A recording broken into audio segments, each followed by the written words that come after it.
Alors, le film démarre avec ce drôle de type, Shin, qui tente de finir un jeu transformé en piège mortel, grandeur nature, sans aucune déconnexion possible. Il se bat de toutes ses forces, n'est-ce pas? Et finalement, il tombe sur le boss final, le gardien Origin, qui est super malchanceux. Shin terrasse le boss, espérant libérer les autres joueurs. Mais non, il s'avère que ce pauvre gars ne peut pas non plus se déconnecter. Et puis, bam, une porte s'ouvre juste derrière lui, l'aveuglant de lumière. 500 ans plus tard. Oui, vous avez bien entendu. 500 ans. Et il se réveille dans un champ au hasard. Il ouvre sa fenêtre Est-ce grâce de à ce stats titre que j'ai obtenu et en battant le panique boss? parce que Mais ses ensuite, stats il essaie de se sont calmer, bien pensant, meilleurs maintenant. d'accord, Il est si je bats le jeu, je genre, peux me déconnecter. waouh, N'est-ce pas? Sauf que ce loser ne trouve même pas le bouton de déconnexion. Il essaye même de chercher d'autres joueurs, mais rien n'apparaît parce qu'il est totalement hors ligne. Il se dit, le jeu ne me laisserait pas bouger si c'était encore le jeu. Mais il peut bouger ses bras et ses jambes sans problème. Alors maintenant, il se demande si c'est vraiment la vraie vie. Il se met à crier et à rouler par terre comme un parfait crétin. Puis il se dit, d'accord, ça ne me mènera nulle part. Alors il utilise un objet magique en forme d'oiseau pour trouver sa base. En chemin, il voit un mur et un château massif, et il se dit, quand diable ont-ils été construits? Il rentre enfin chez lui et trouve ces bons à rien, ces crétins, en train de harceler cette jeune fille parce qu'elle ne veut pas révéler où se trouve son maître. Ils essaient de l'attraper, mais ils heurtent une barrière invisible avant de tomber sur un énorme et affreux monstre. Les idiots bruyants sont super effrayés et s'enfuient, laissant la fille là. L'énorme et affreux monstre essaie d'attraper la fille, mais Shin le met totalement hors d'état de nuire, le laissant gisant au sol comme un poulet sans tête. La fille cligne des yeux et tout était fini. La fille le fait entrer et le remercie de l'avoir sauvé. Elle se présente comme Tira Lucent, et il dit qu'il est Shin. Tira demande s'il connaît son maître, puisqu'il vient de prononcer son nom. Mais notre Shin, un peu simplet, n'a aucune idée de ce dont elle parle. Tira, en revanche, est choquée que Shin ne connaisse pas Schneerezar, la gérante par intérim du sanctuaire de la Lune.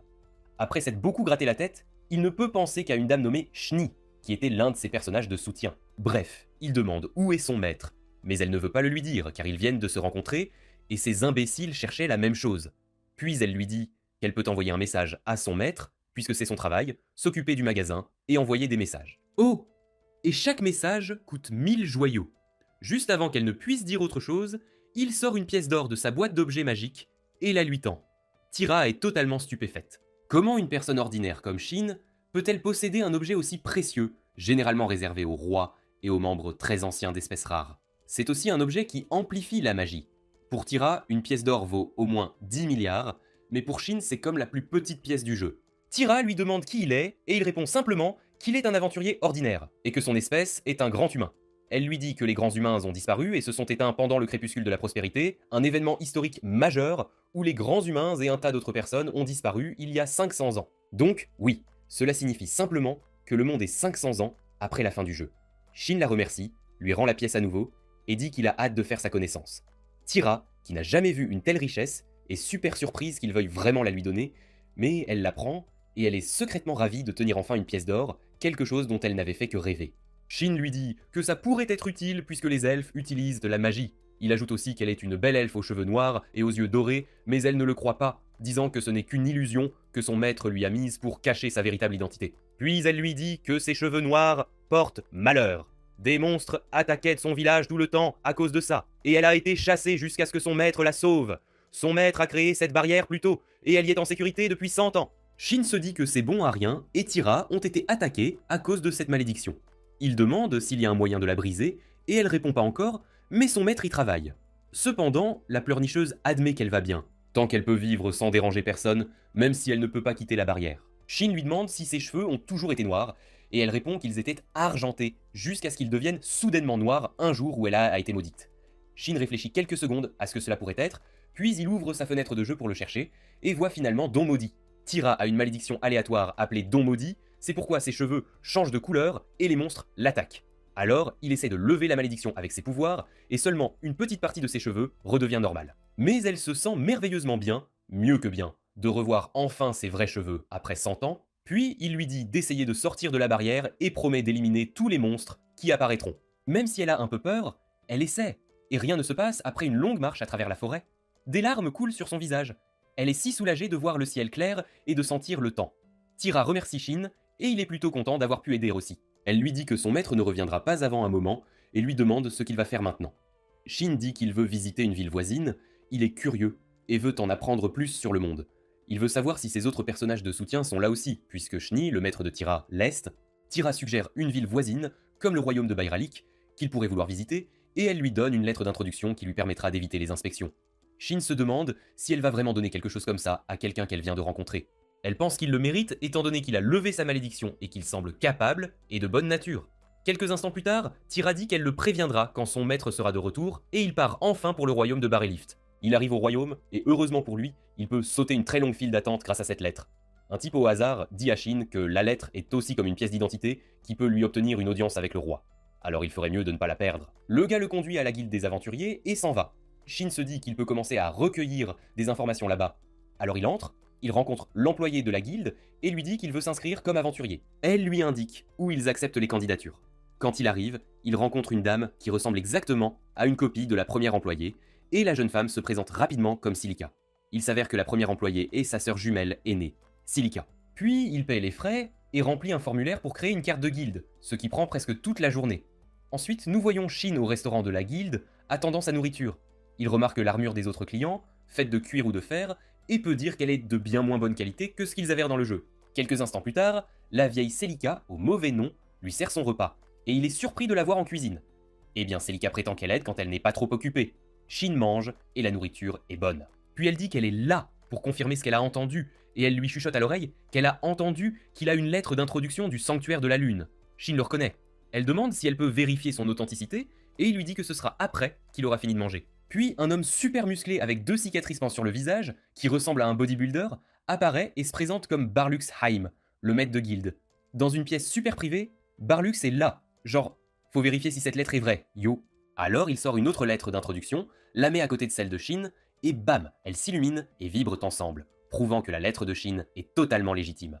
Shin révèle alors que Tira la lui a donnée. Le maître de guilde, étant le type cool qu'il est, explique toutes les choses que Tira a probablement oublié de mentionner. Il est là, genre, cette lettre, c'est en gros un pass VIP. La plupart des nations vous laisseront passer sans problème. Toutes les guildes la respectent, et vous pouvez même obtenir une audience avec le roi dans des endroits comme Barlik. En gros, c'est une pièce d'identité super fiable et un objet sérieusement puissant à avoir, mais, et c'est un gros mais, des tonnes de personnages louches essaient de la voler. Le maître de guilde offre alors à Shin une porte de sortie, lui disant qu'il peut totalement détruire la lettre là, dans la guilde, s'il a trop peur de la protéger. Mais Shin, non, il gère. Il est confiant de pouvoir la protéger. Et puis, il ne va pas laisser tomber Tira après qu'elle lui ait fait confiance avec quelque chose d'aussi important. La réunion se termine par une solide poignée de main, et le maître de guilde a hâte de voir ce que Shin peut faire. Après une journée sérieusement longue, Shin s'effondre.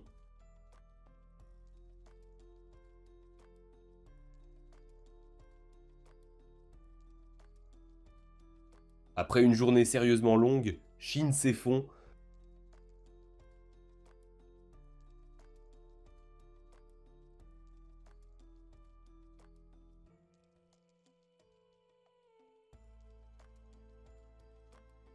Après une journée sérieusement longue, Shin s'effondre.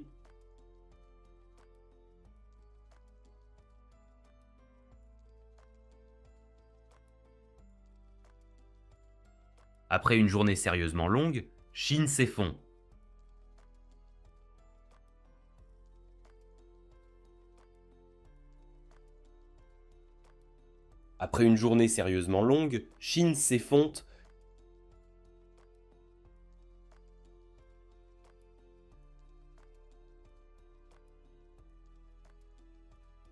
Après une journée sérieusement longue, Shin s'effondre.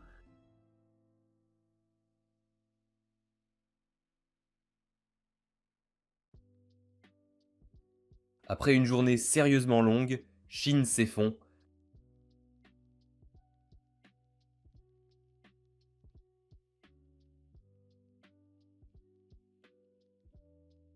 Après une journée sérieusement longue, Shin s'effondre.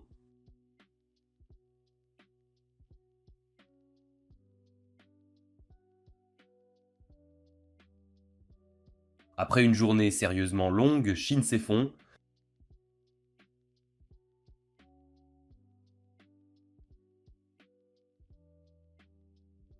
Après une journée sérieusement longue, Shin s'effondre.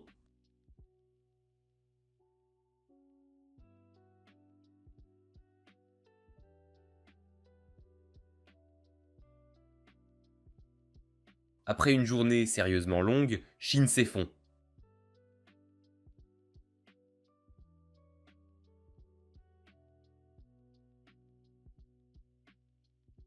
Après une journée sérieusement longue, Chine s'effond.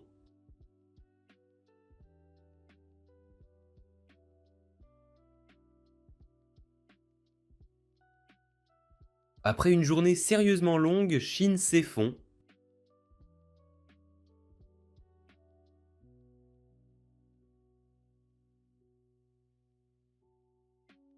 Après une journée sérieusement longue, Chine s'effond.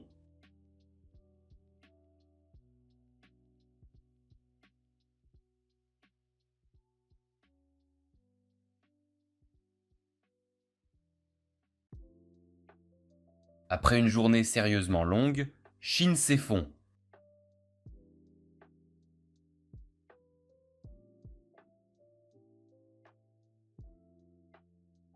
Après une journée sérieusement longue, Chine s'effond.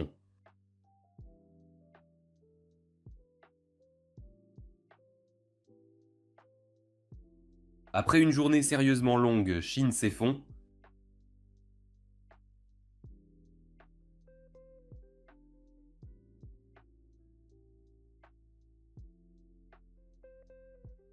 Après une journée sérieusement longue, Chine s'effond.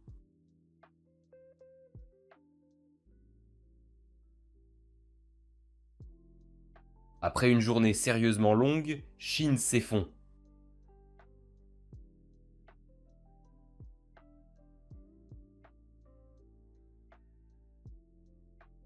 Après une journée sérieusement longue, Chine s'effond.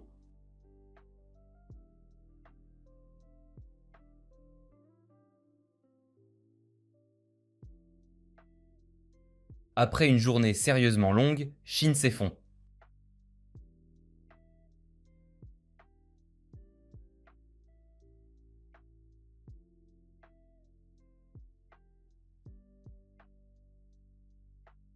Après une journée sérieusement longue, Chine s'effond.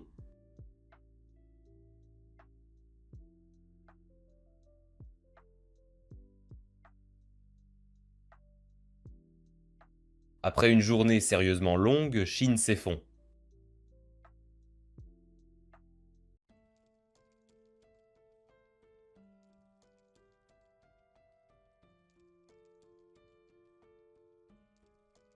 Après une journée sérieusement longue, Chine s'effond.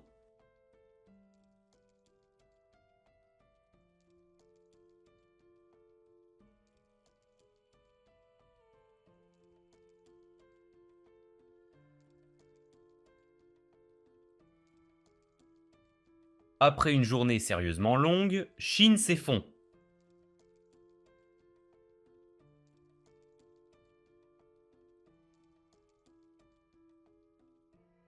Après une journée sérieusement longue, Chine s'effond.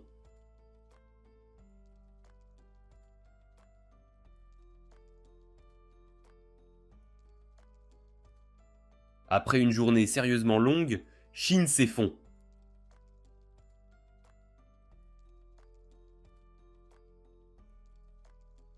Après une journée sérieusement longue, Chine s'effond.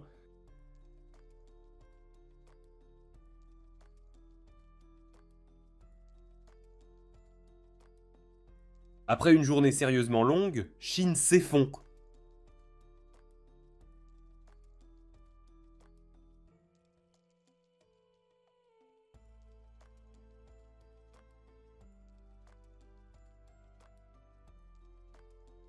Après une journée sérieusement longue, Chine s'effond.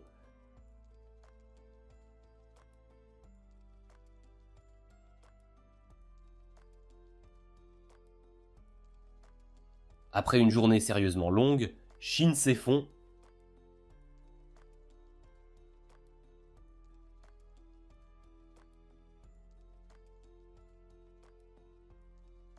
Après une journée sérieusement longue, Chine s'effond.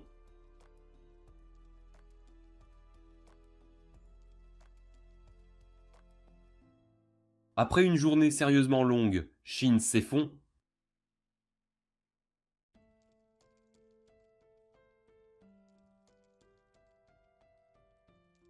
Après une journée sérieusement longue, Chine s'effond.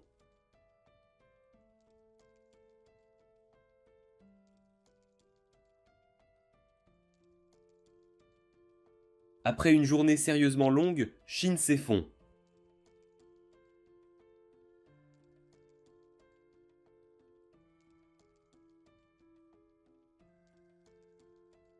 Après une journée sérieusement longue, Shin s'effondre.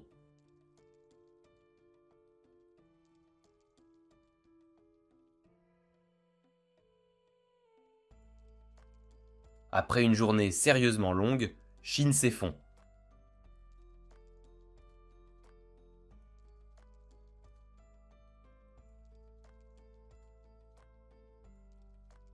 Après une journée sérieusement longue, Shin s'effondre.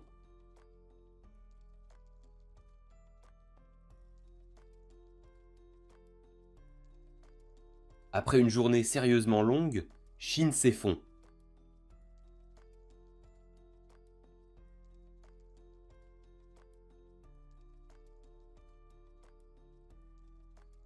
Après une journée sérieusement longue, Shin s'effondre.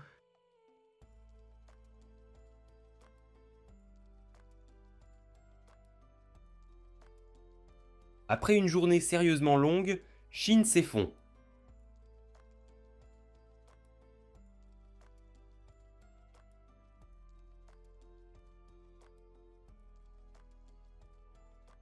Après une journée sérieusement longue, Shin s'effondre.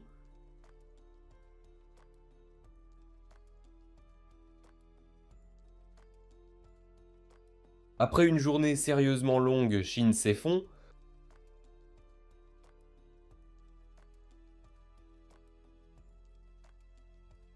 Après une journée sérieusement longue, Shin s'effondre.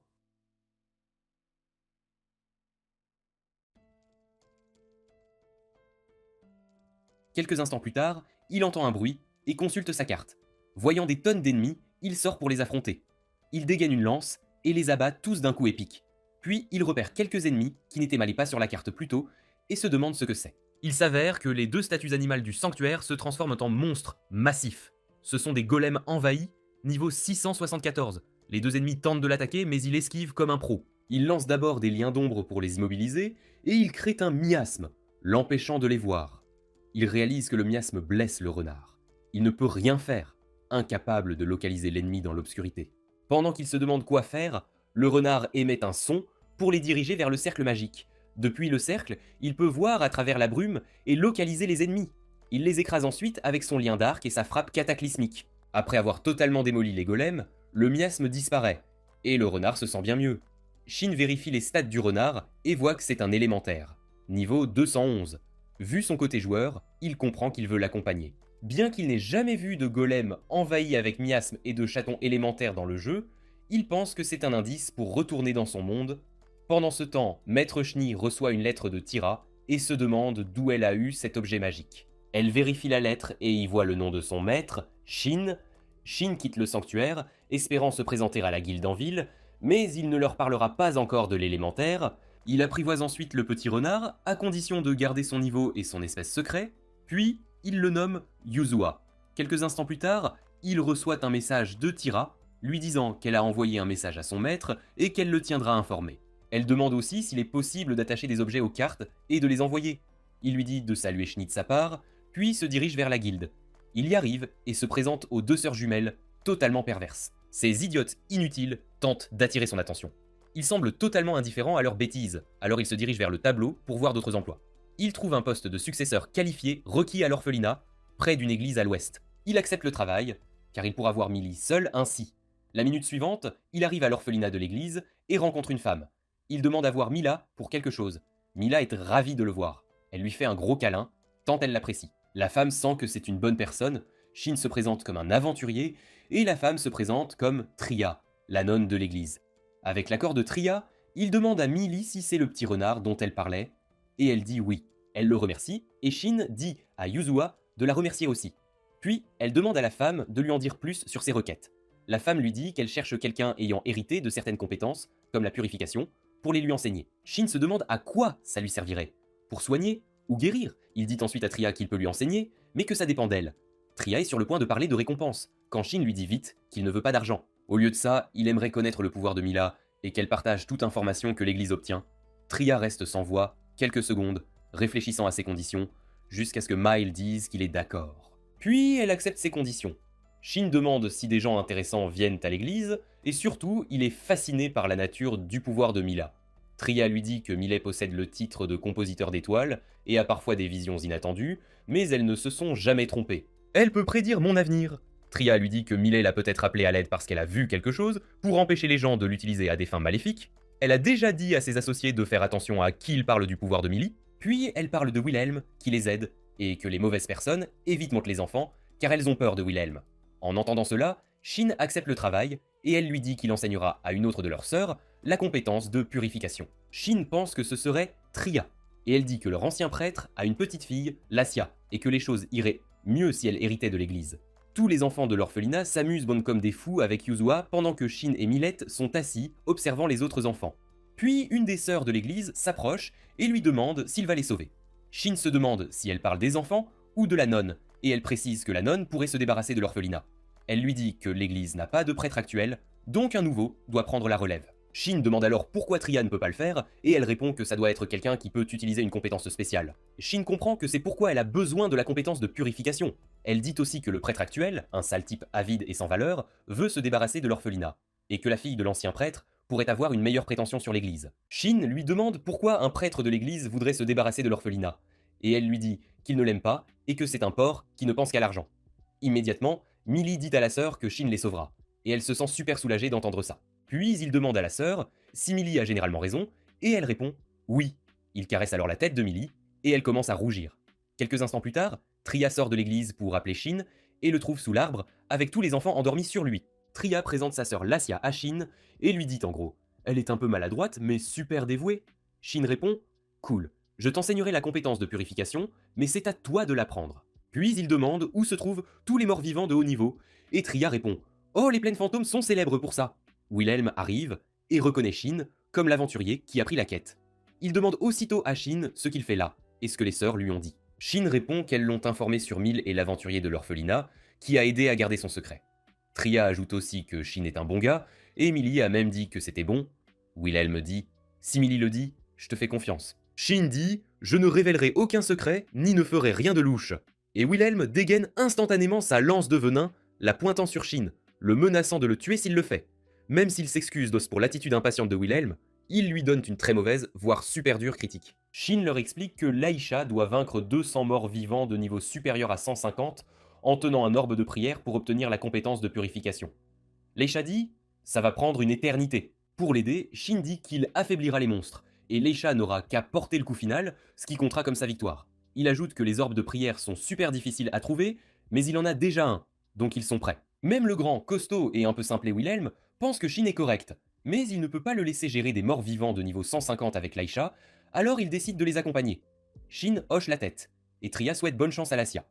Plus tard, Shin et Yuzua se détendent, marchant dans le couloir de l'église quand ils aperçoivent Wilhelm devant. Shin s'approche de lui, Wilhelm demande si Shin essaie l'élu, mais Shin fait semblant de ne pas savoir de quoi il parle. Wilhelm explique, et Shin demande si ça inclut des souvenirs de vies antérieures. Wilhelm répond non, surtout des infos sur les objets et les monstres. Wilhelm admet n'avoir jamais entendu parler de quelqu'un se souvenant d'une vie passée, mais il ne forcera pas Shin à tout révéler. Puis il avertit Shin de faire attention à qui il en parle, car la plupart des gens n'ont même pas entendu parler de l'élu. Étonnamment, Wilhelm semble assez attentionné, ce qui fait se demander à Shin si les gens ont vraiment peur de lui, mais Wilhelm dit « Non, je me fiche de ce que les autres pensent ». Shin le voit comme un héros qui protège l'orphelinat, mais Wilhelm dit que les enfants pleurent, parce que des porcs avides les embêtent, et il veut juste faire taire ces stupides porcs avides. Ça fait éclater de rire Shin. Puis Shin reçoit un message de Tira, disant que son maître a répondu et qu'elle sera de retour dès qu'elle aura fini de travailler. Elle lui dit de les tenir informés une fois qu'il aura quitté Bayrelicht, et son maître a apparemment plein de questions sur lui.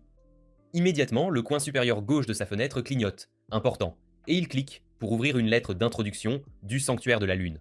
Wilhelm reconnaît la lettre et sort la sienne. Ils sont tous deux super surpris de voir que l'autre a cette lettre. Ils les tiennent près d'eux, et bien sûr, elle résonne et brille. Le lendemain matin, Shin, Wilhelm et Lassia se dirigent vers les plaines fantômes pour chasser les morts vivants. Lassia transpire à grosses gouttes comme une chèvre de Noël, mais Shin lui tend l'orbe de prière et lui dit de bien le tenir. Ils marchent jusqu'à rencontrer des morts vivants. Les morts vivants tentent d'attaquer, mais Shin les foudroie d'un seul sort d'ablution. Il dit ensuite à Lassia d'attaquer les Biohounds. Elle pointe son arme sur les morts vivants abattus, chante « guérison » et pouf, ils disparaissent. Alors qu'une autre vague d'ennemis apparaît, Shin et Wilhelm se déchaînent pendant que Leisha fait son travail avec la magie de guérison.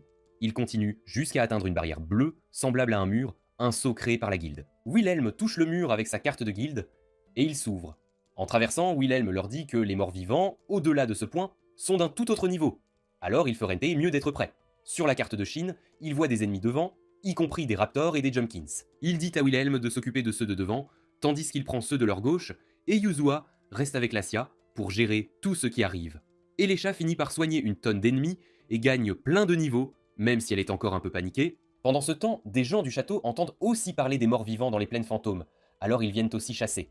Les têtes de mort sont assez coriaces, mais Lady Rihanna les découpe avec l'épée qui a volé dans le château, rendant la tâche un peu plus facile. Les groupes d'élite du château ont du mal avec une énorme tête de mort quand une elfe aux cheveux argentés nommée Shni apparaît pour aider à la battre. Après avoir vaincu le monstre, elle soigne tout le monde dans le groupe d'élite avec sa magie de guérison étendue. Tous la reconnaissent et s'inclinent, et elle s'incline en retour. Le chef du groupe d'élite lui fait un rapport sur la récente épidémie de têtes de mort, espérant que celle qu'elle vient de tuer était la dernière.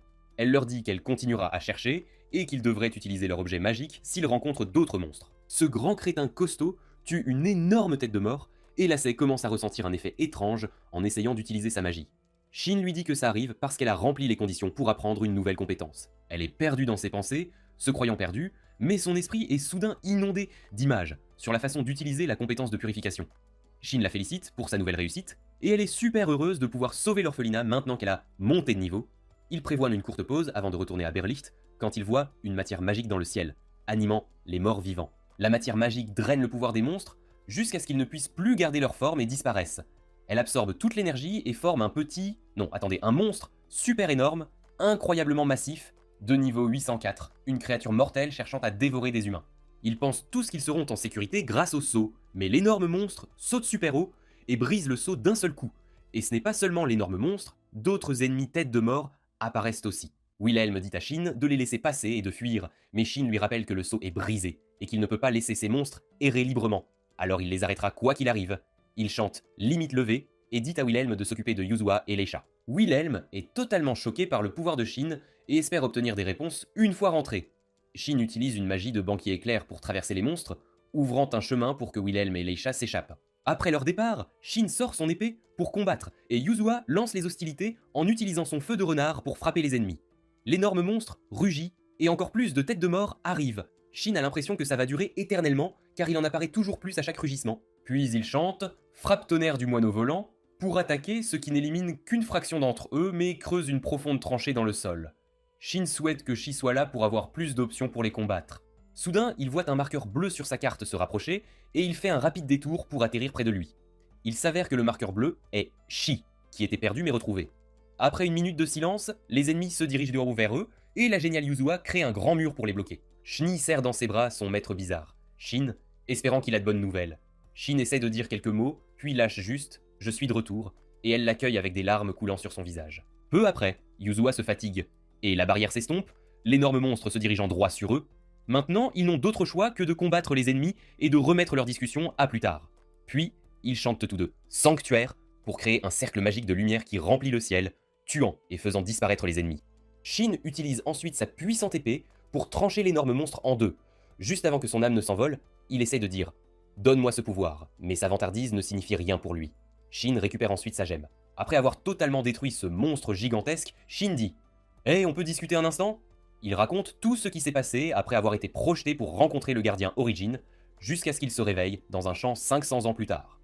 Shni est super soulagée d'entendre toute son histoire folle, puis elle lui dit que le donjon a tout simplement disparu. Pouf! Elle et les autres personnages de soutien étaient super confuses de toujours être là, alors qu'elles auraient dû disparaître avec lui, alors elles ont décidé de le traquer. Mais ensuite, d'énormes tremblements de terre ont totalement bouleversé le continent, alors elles ont dû se séparer et faire leur propre chemin. Finalement, elle est retournée au sanctuaire de la Lune, ce qui nous amène à maintenant. Shin est un peu paniqué qu'elle l'appelle maître quand il y a d'autres personnes, car il essaie de garder son identité secrète. Alors il dit « Hé, appelle-moi juste par mon nom ». Elle trouve ça un peu bête, mais elle accepte quand même. Il demande quels sont ses plans, et Shin dit qu'il pense aller voir cet endroit dont il a lu parler en faisant des recherches à la bibliothèque du royaume. Shni n'y a fait qu'un rapide coup d'œil, mais elle n'a aucune idée de ce qu'il y a à l'intérieur. Puis elle demande s'il reviendra la chercher s'il trouve un moyen de partir d'ici, et il répond « oui ». Il demande ensuite ce qu'elle se souvient du jeu, et elle dit « tout ». Elle veut dire tout depuis le jour où ils ont atterri ensemble dans ce monde. Elle dit qu'elle est devenue beaucoup plus consciente pendant ce que Shin et les autres personnages de soutien appelaient le jeu de la mort. Avant ça, c'était comme si elle regardait juste une vidéo. En gros, les autres personnages de soutien savaient pertinemment qu'ils disparaîtraient après s'être déconnectés. Après une discussion super profonde sur leur passé, de l'époque jusqu'au lendemain matin, ils prévoient de faire la fête une fois de retour au sanctuaire de la lune. Puis elle demande où il a trouvé Yuzua. Il lui présente Yuzua et lui dit de garder le secret. Shani a su que Yuzua n'était pas un esprit ordinaire dès qu'elle a vu ses 3 queues. Soudain, Yuzua se réveille et lui parle vraiment. Il est totalement sidéré, mais la tête de Yuzua s'est éclaircie une fois que cette créature géante a disparu. Il dit ensuite à Yuzua de se taire quand il y a d'autres personnes. Il lui demande de combiner ses 3 queues en une seule, et elle le fait. Shni prend Yuzua pour lui faire des caresses. Bref, il s'élance hors de la forêt aussi vite que possible pour rattraper l'ami de Shin. Pendant ce temps, ce grand fainéant de costaud, Wilhelm, se dépêche avec Leisha sur son dos quand il remarque quelque chose foncer vers eux à une vitesse ridicule. Ils commencent à penser que ce sont les ennemis du monstre qui viennent pour eux. Surprise, Shin et Shni apparaissent, et Wilhelm est un peu agacé d'avoir été si confus, tandis que Leisha s'évanouit carrément. Les gens du château trouvent le sol dévasté, mais ils n'ont aucune idée de ce qui s'est passé. La princesse Lady Rion est totalement perdue. Se demandant qui a pu créer ce cercle de lumière magique dans le ciel qui a soigné tout le monde et foudroyé tous les monstres, Godras, l'un des chevaliers, aperçoit l'épée impressionnante de Shin loin dans le sol brisé et dit rapidement à Lady Rion qu'une autre grande question à résoudre est quel genre de compétence pourrait faire une chose pareille. Puis il voit un symbole d'oiseau, un faucon sur l'épée. Godras dit qu'il connaît un forgeron qui sculpte et forge des épées comme celle-ci et met des faucons sur toutes ses œuvres. Godras leur montre un peu ce que l'épée peut faire. Puis il dit que ce forgeron est le forgeron noir, le meilleur forgeron absolu du coin. Lady Rian n'arrive pas à croire que les hauts humains existent encore. Elle pensait qu'ils avaient tous quitté le monde. Godras lui dit que le forgeron possède le sanctuaire de la lune, et elle décide qu'ils iront le voir une fois de retour en ville. Elle dit même qu'elle défierait le forgeron en duel si elle le trouvait.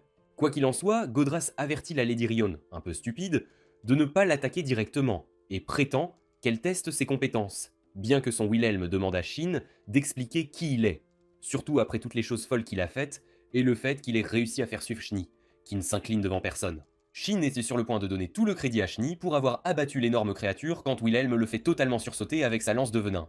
Shin dit « Comment as-tu su ?» Puis Wilhelm dit à Shin qu'il l'a totalement vu lancer ce sort flashy et les rattraper comme si de rien n'était. Après quelques mouvements de lance, il révèle enfin sa véritable identité et son lien avec Shni. Le bon Arien est totalement choqué d'entendre tout ça. Et Shin demande ensuite s'il existe d'anciens registres d'eux, les hauts humains. Et Wilhelm lui dit que toutes les histoires parlent de la force et de l'habileté ridicule de Shin. Shni ajoute que d'autres ont aussi laissé diverses histoires cool. Bref, Shin est si confiant qu'il se dit forgeron. Il dit à Wilhelm qu'il peut l'aider à réparer sa lance de venin à prix réduit, mais Wilhelm ne peut pas lui faire confiance car il ressemble à un marchand louche. Cependant, la paresseuse Lassia se réveille et est super heureuse de voir Shin. Puis il lui présente Schneerezar, et Lassia trouve ça incroyablement cool de la rencontrer. En sortant des plaines fantômes, elle manque de tomber, et Shin dit que ça doit être d'avoir couru comme un cheval. Wilhelm dit ensuite à Shin que son travail est terminé dès que Leisha a appris la compétence, donc si quelque chose arrive à l'église, c'est leur problème. Mais Shin donne au bon Arien une carte pour le contacter si les choses tournent mal, et Wilhelm répond qu'il serait dans une situation désespérée s'il devait utiliser cette carte. En gros, il dit que Shin va être entraîné dans des trucs sérieux. Shin lui dit de l'y entraîner. D'ailleurs, il ne peut pas laisser tomber le premier ami qu'il s'est fait à Barelicht et les enfants qu'il essaie de protéger.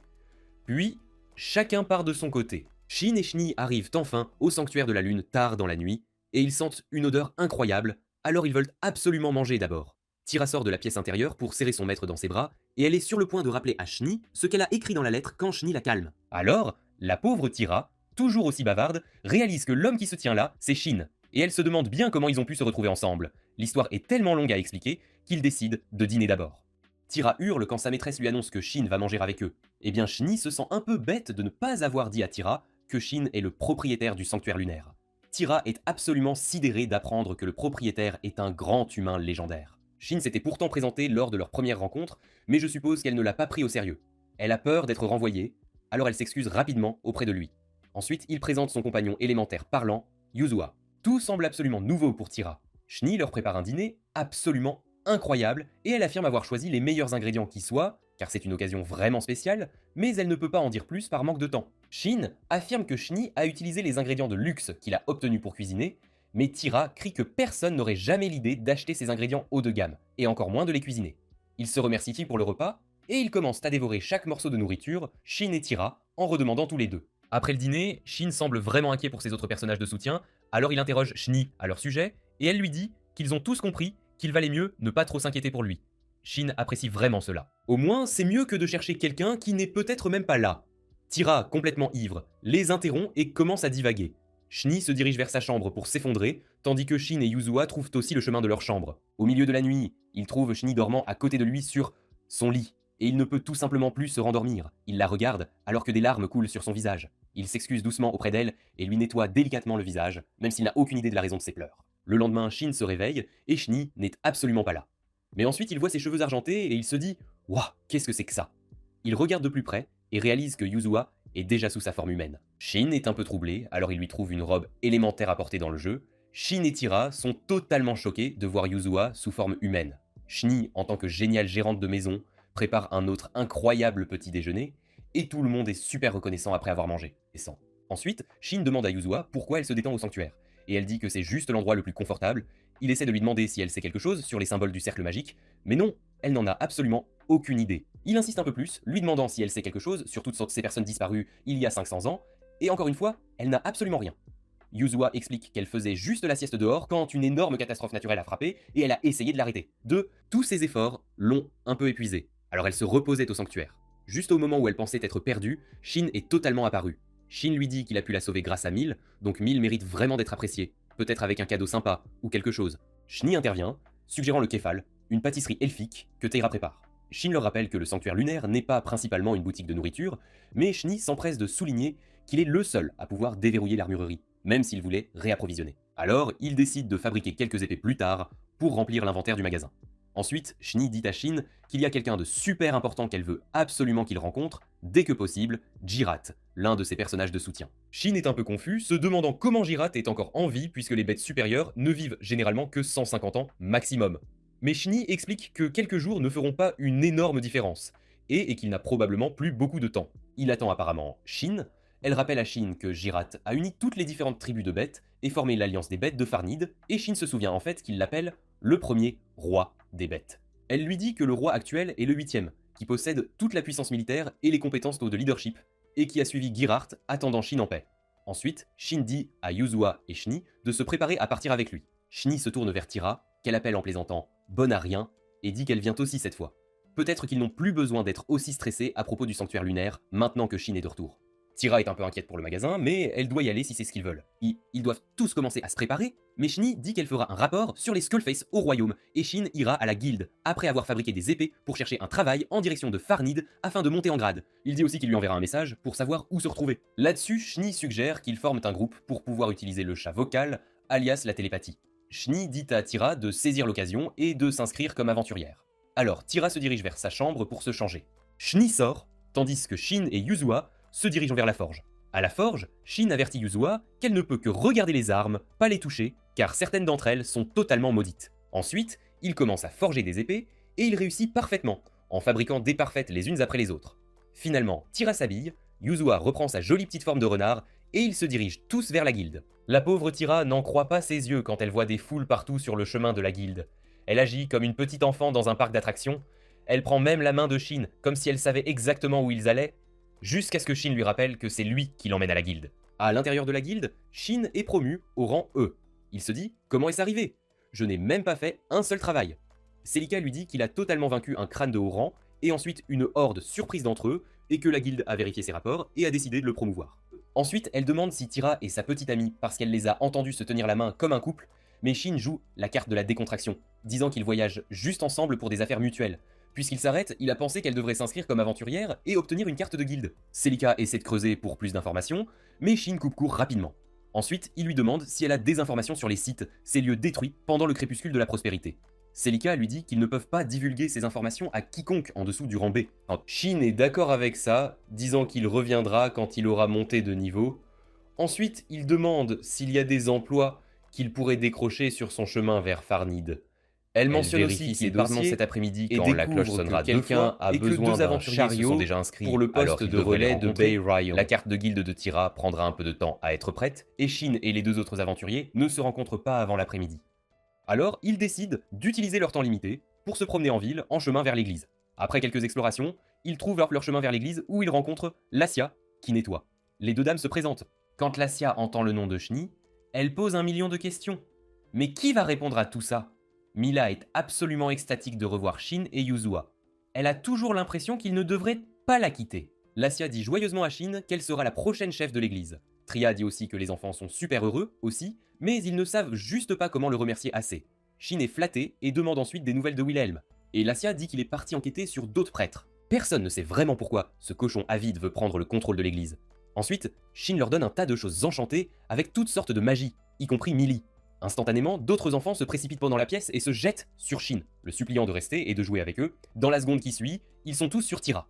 Et elle commence à crier. Alors qu'ils sortent de l'église, Lexia s'excuse auprès de Tira pour tout problème que les enfants auraient pu causer. Tira n'était pas vraiment sûre de ce que ça faisait, puisqu'elle n'avait jamais joué avec des enfants auparavant, mais elle a dit que les enfants étaient mignons et doux. Ensuite, ils se dirigent vers la guilde pour récupérer la carte de guilde de Tira, puis pour récupérer le sanctuaire lunaire. Shin ne s'attend pas à ce qu'elle oublie qu'il récupère une maison entière, mais elle trouve ça ridicule et carrément fou de transporter une maison en premier lieu. Pour Shin cependant, transporter la maison est totalement normal puisqu'il en est le propriétaire. Dans un endroit sûr le long de la route, Shin sort ce cristal super raffiné et dit qu'il est enchanté avec le sort de téléportation, alors il lui dit qu'ils peuvent l'utiliser pour se rendre au sanctuaire lunaire. Tira trouve tout chez lui extraordinaire, et il ajoute nonchalamment qu'il a fabriqué le cristal lui-même de toute façon. Ensuite, ils se téléportent au sanctuaire de la Lune, et ils chantent stockage pour transformer la maison en une sorte d'anneau en mode transport. On dirait qu'ils ont fini leur course, alors ils partent pour le travail. Ils reconnaissent instantanément le chariot Nax quand ils arrivent sur place. Shin et Tira se présentent au premier aventurier. Ce gars se présente comme Gaian, et l'autre jeune aventurier aux cheveux roux se présente comme Tsubaki. Ensuite, un homme arrive et se présente comme Nock le marchand. Et ils partent enfin. Pendant ce temps, les chevaliers rapportent à Sa Majesté que le sanctuaire lunaire a totalement disparu. Tout le monde sait que c'est cette structure inamovible qui a survécu au crépuscule de la prospérité, et personne n'a jamais pu y pénétrer. Le sanctuaire lunaire est une structure mystique faite de technologies perdues. À cause de cela, Sa Majesté considère que c'est bien plus qu'un simple problème pour le royaume de Barlift si le sanctuaire lunaire a réellement disparu. Ils rapportent aussi qu'ils ont entendu dire que Schnee se dirige vers le château. La sœur de Lady Riona est même inquiète pour Lady Riona, qui n'est toujours pas revenue, et ils n'ont même pas assez d'informations pour faire quoi que ce soit. Ensuite, elle suggère qu'ils devraient juste attendre que Mademoiselle To arrive, et Sa Majesté est totalement d'accord. Alors, ils traversent la forêt, se dirigeant vers Bairiun, et Shin lâche de sérieuses vérités à Tira. Il dit « les missions d'escorte, il faut être fort et totalement confiant parce que les bandits sont bien plus un problème que les monstres ici. C'est ça. Ensuite, c'est l'heure des présentations. Parce que vous savez, pour créer des liens, on a Gaien, un samouraï, rank A de haut niveau. Semble assez inutile avec la magie cependant. Ensuite, Tsubaki, un boxeur, rang E. Mais écoutez ça, il peut totalement lancer des sorts de soutien pour augmenter la vitesse. C'est génial, non? Ensuite, il y a Tira, une alchimiste, jeune et rank G. Mais elle a des compétences avec un arc et une épée, et elle peut soigner. Shin, il est aussi un samouraï, rang E, comme Gaien, mais il peut se battre avec un peu de magie de feu et d'éclair. Et bien sûr, l'adorable Yuzua, la petite compagne monstre de Shin. Gaien et Tsubaki sont super impressionnés que Shin soit un samouraï qui peut lancer des sorts, et encore plus fou, qu'il est un monstre qu'il aime vraiment. Tsubaki pense que Shin vient de Hinamoto, d'où viennent la plupart des samouraïs. Hinamoto d'ailleurs est cette nation insulaire épique née d'une catastrophe naturelle, et c'est le foyer de tonnes de samouraïs et de QG de guildes de shinobi. Shin est curieux des guildes communes là-bas, et Gaien énumère Kashofigetsu, Majinke Piroku et Kurumiko Jinja. On dirait des guildes de jeux sérieuses. Ai-je raison? Mais attendez, stop! Soudain, des bandits armés surgissent et arrêtent leurs chariots, menaçant de les tuer s'ils ne leur remettent pas tout leur argent et leur cargaison. Nak tremble de peur, alors Shin lui dit « Monte dans le chariot, Nak, Yuzua te couvre !» Les bandits sont de vrais salauds, disant qu'ils ne s'exciteront pas à moins d'entendre des cris, et ils sous-estiment totalement le petit Tubeki aussi. Grosse erreur. Gaïan, essayant d'être cool, brandit son épée, disant aux bandits de déguerpir ou d'affronter sa lame. Mais non, ces bandits ne sont pas du tout perturbés. Ils connaissent de même leur rang, ce qui déconcerte totalement Shin et les autres. Je me dirais, ouah! Comment savent-ils? Tira, la sournoise qu'elle est, repère plus de bandits cachés derrière les arbres et commence à les arroser de flèches depuis l'arrière du chariot. Cela rend les bandits encore plus en colère, et bam, c'est une bagarre générale. Tsubaki y va le premier, frappant les bandits bavards avec une vigueur éclatante, et en abat un d'un seul coup. Gaien tranche un bandit et son épée en deux. Shin aussi tranche les bandits comme un chef. Le chef des bandits est totalement confus, se demandant comment ces gars sont si forts, alors que certains d'entre eux ne sont que de rang E ou moins. Même quand il est le dernier debout, Il essaie de bluffer avec son épée magique, mais Shin s'approche, lui coupe son épée, puis le tabasse et l'attache. Taera, voyant la rage intense et la soif de sang de Shin, lui fait rapidement un gros câlin jusqu'à ce qu'il se calme. Personne ne comprend ce que fait cette fille, mais ensuite elle se souvient que sa maîtresse la calmait avec le même câlin. Oh! Jian lâche la bombe que ces bandits étaient après des biens de l'église, mais n'avait aucune idée de ce qu'ils essayaient de voler. Ils voulaient juste tuer tout le monde et tout prendre. Shin se souvient de Tria, lui disant qu'ils avaient besoin d'une autorisation officielle de l'église pour le prochain chef, alors il pense que quelqu'un pourrait essayer de s'en mêler. Pourtant, il se sent bien d'avoir escorté le chariot. Ils arrivent enfin à Baeryun, et Nak est super reconnaissant, leur donnant des certificats d'achèvement de travail qu'ils peuvent apporter à la guilde, alors ils partent à la guilde pour faire leur rapport. Après cela, Gaien et Tsubaki partent pour qu'ils montent, tandis que Shin et Tira partent pour Farnid. Farnid est un assez long trajet, alors Shin suggère qu'ils se procurent leur propre chariot. Au magasin de chariot, ils sont tous assez basiques, alors Shin se dit « On doit améliorer ce truc ». Il veut réduire les secousses et rendre les roues plus lisses pour une conduite plus confortable. On dirait qu'il se vante un peu, mais dans le bon sens, ils trouvent ce chariot massif dans lequel ils peuvent dormir et qui a de la place pour toutes leurs affaires, parfait pour quand Shni arrivera. Le vendeur leur conseille de prendre des chevaux aux jambes fortes pour tirer leur nouvelle monture. Ensuite, Shin dit « J'ai entendu dire que certaines personnes utilisent des monstres pour tirer des chariots. » Scène suivante. Le vendeur le confirme, transformer Yuzua, disant que les monstres sont bien plus forts, contacte soudainement avec un appel téléphonique. Il faut d'abord on dirait qu'elle a terminé ses affaires dans le royaume. Shin lui dit qu'ils viennent d'acheter un chariot, mais ont besoin de chevaux pour Farnid. Shni dit « Laisse-moi faire, je vais t'attraper un monstre. » Ensuite, elle révèle que le royaume est inquiet, car le sanctuaire lunaire vient de disparaître. Elle dit qu'elle sera à Baeryun dans un jour, mais il devra attendre. Shin dit qu'il lui dira quand ils trouveront une auberge, puis il dit à Tira qu'il devrait juste se détendre et visiter les sites, pendant qu'ils cherchent un endroit où loger. Une femme au hasard les indique une jolie auberge où ils dépensent presque la moitié de leur récompense. Shin est un peu paniqué, mais Tira dit non, elle a probablement juste pensé que les aventuriers pouvaient se le permettre. Quand ils arrivent donc dans leur chambre séparée, Yuzua atterrit immédiatement sur le lit et se transforme en sa forme humaine. Shin décide de faire l'entretien de son épée.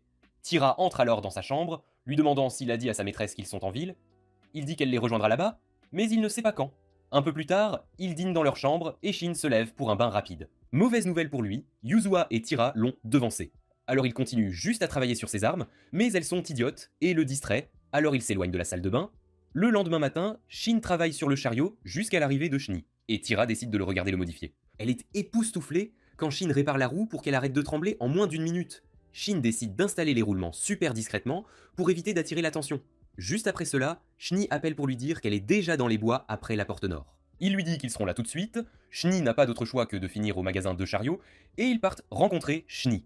Ils arrivent dans les bois et on voit ce monstre massif que Shni a attrapé, un jade Grufasio. Niveau 751, Shin, curieux, demande où elle l'a trouvé, et elle dit « Oh, juste la montagne voisine ».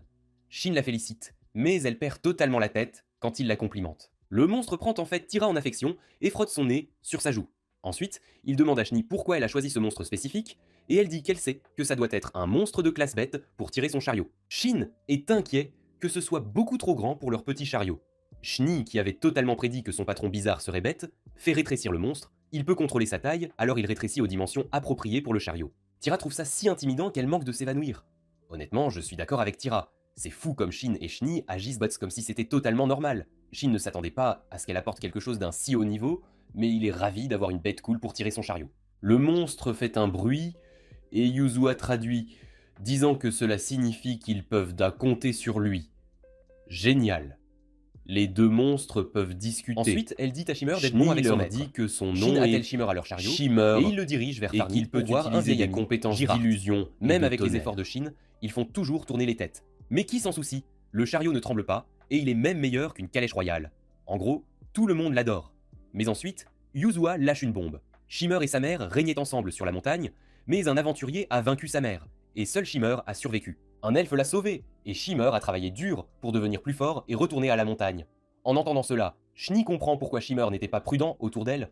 Shimmer fait un bruit pour leur dire qu'il l'a suivi, parce qu'elle sentait familier, mais ensuite c'était l'odeur de Tira, ce qui signifie que Tira est l'elfe qui l'a sauvé, et Tira se souvient aussi avoir sauvé un chiot quand elle était enfant. À cause de cela, Shni met fin à son contrat avec Shimmer et dit à Tira d'en former un nouveau. Tira fait un contrat avec Shimmer et se sent super faible, alors Shin la prend pour qu'elle se repose un peu. Alors la nuit, ces gars trouvent un endroit pour dormir et allument un feu pour rester au chaud. Shni dit à Shin qu'elle a totalement laissé Tira garder Shimmer pour qu'il puisse la protéger. Genre, ils ne peuvent pas toujours être là, n'est-ce pas? Alors elle se sentira bien mieux en sachant que Shimmer la couvre quand elle fait ses propres affaires. De plus, Tira peut juste invoquer Shimmer quand elle veut, et ils savent qu'il est fiable. Ensuite, Shni dit à Shin qu'elle sera totalement là pour lui s'il se retrouve un jour dans le pétrin. Shin est super soulagée et confesse ensuite qu'elle est littéralement la personne vers qui il court quand il est complètement foutu. Le lendemain matin, ils rejoignent deux personnes importantes dans le sud-est de Farnid, juste à côté de la forêt de Ralua. Shni dit qu'il a envoyé un message à Girard, alors ces deux-là doivent être là pour les rencontrer. Les deux personnes s'inclinent et disent qu'elles sont là sur ordre du premier roi, et Shni leur demande de les emmener à Girard. Shin utilise son pouvoir pour maintenir le chariot stable et Shimmer rétrécit à la taille d'un chien normal. Alors qu'il se dirige vers le manoir, Shni dit à Shin que ces deux-là sont les petits-enfants de Jira. Qui l'eût cru? Quand Jira voit Shin, il l'appelle maître et dit qu'il n'aurait jamais pensé le revoir vivant. Shin pensait en fait que Jirat était mort aussi. Avant d'arriver à l'événement principal, Garar présente Wolfgang, le roi des bêtes actuel, et sa fille, Curé.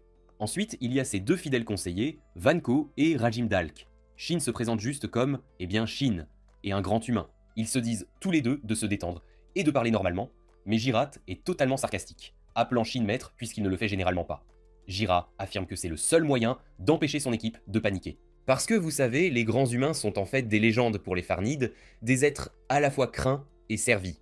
Alors Jirat et Shin se remémorent la dernière fois qu'ils ont complètement dominé des monstres géants et ils en rient de bon cœur. Jirat veut se vanter d'avoir fondé une nation entière, mais Shni a déjà vendu la mèche, donc ce n'est plus une nouveauté. Shni pense qu'il valait mieux qu'elle le dise, plutôt que d'attendre que Jirat en fasse des tonnes et exagère complètement. Ensuite, Shni leur prépare du thé pendant qu'ils continuent de discuter. Shin explique à Jirat les mêmes choses qu'il a racontées à Shni, et Jirat a aussi cherché Shin, mais sans succès. Avant même que Shin ne puisse dire quoi que ce soit, Jirat lâche rapidement qu'il va mourir bientôt, genre moins d'un mois à vivre. Shin demande « Comment tu sais ça ?» Et Jirat répond qu'il sent que quelque chose ne va pas depuis des semaines, mais la confirmation du retour de Shin par Shni l'a rendu certain. Puis, il lâche la bombe. Il veut défier Shin en duel. Il veut affronter Shin, le guerrier le plus fort. Quoi, bordel? Non, c'est ce que Shin pense. Shin se demande si Girard veut mourir comme un vrai guerrier au combat, et Girard souhaite sincèrement que ce soit vrai. Mais Shin accepte le défi. Ensuite, il demande à Girard s'il a prévenu son équipage, et Girard répond qu'il leur a parlé de son espérance de vie, mais pas encore du duel, et qu'il compte le faire. Il mentionne aussi que ses deux confidents, Vanku et Rajim Dulk, se battent à ses côtés depuis la disparition de Shin. Ce sont tous deux des bêtes à la longévité incroyable, mais ils vieillissent, lui y compris. Ensuite, il dit que Wolfgang est un souverain formidable, qu'il écoute son peuple et marche à ses côtés. Il ajoute que Wolfgang est déjà un excellent remplaçant pour lui, mais son seul regret est de n'avoir jamais affronté Shin en duel. Cette nuit-là, Girard annonce à son peuple qu'il a trouvé l'endroit idéal pour mourir, et qu'il a demandé à Shin de le défier en duel avant que son heure ne vienne. Le duel aura lieu dans une semaine. Quar n'est absolument pas d'accord, et se demande si tout le monde va juste rester là à regarder leur maître dire ça, mais Girard lui dit qu'il a vécu une longue vie, et qu'elle comprendra pourquoi dans une semaine. Elle n'a d'autre choix que d'accepter le souhait de son maître. Girard leur dit ensuite qu'ils se battront dans la forêt de Raliwa. Ce sera l'ultime et la plus grande bataille de sa vie, et il veut qu'il la voie. Shin aide Girard a restauré son arme bouclier-main pour qu'elle soit en parfait état dans la forge de son sanctuaire lunaire. En la voyant, Gairat a l'impression que le temps vient de remonter, puis il demande si Shin retournerait dans son propre monde s'il trouvait un moyen de rentrer, laissant Shni derrière lui. Shin réfléchit quelques minutes et dit qu'il rentrerait chez lui, et que c'est pour ça qu'il s'est battu. Cela surprend Gérard, mais que peut-il faire? Rien. Shin souhaite que tout se passe bien pour lui et Shni, mais honnêtement, on n'obtient pas toujours ce que l'on désire.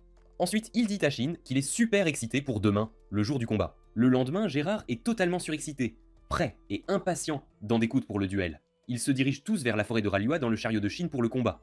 Même son propre équipage ne l'avait pas vu sourire comme un idiot depuis des lustres. Quand ils arrivent, Shni dit à Shin de se battre de tout son cœur et de ne s'inquiéter de rien. Puis, elle s'incline, lui confiant que Girard. Wolfgang et Kor promettent également de ne jamais oublier les enseignements de Girard en tant que premier roi. Ensuite, le combat commence par des échauffements, sous le regard de tous. L'échauffement leur rappelle leur combat d'il y a 500 ans, même si l'échauffement lui-même est d'une intensité folle.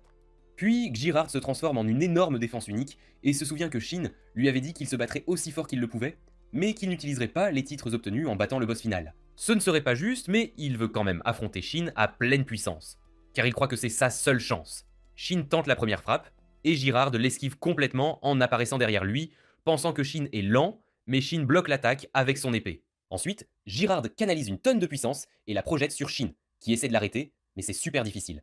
Girard apparaît de nouveau derrière lui pour le frapper, et Shin esquive encore. Il commence à enchaîner différentes compétences, mais aucune d'elles n'effleure même l'épée de Shin. Shin décide alors de tout donner. Il frappe avec la brume, et Girard contre-attaque avec une excellence légendaire. Au même instant, ce choc épique des deux côtés brise l'épée de Shin en morceaux, et ébrèche à peine la défense de Girard. Finalement, Girard porte un coup rapproché à Shin, puis s'effondre et reprend sa forme humaine. Shin est sérieusement impressionné par sa stratégie et par le fait qu'il l'ait réellement touché.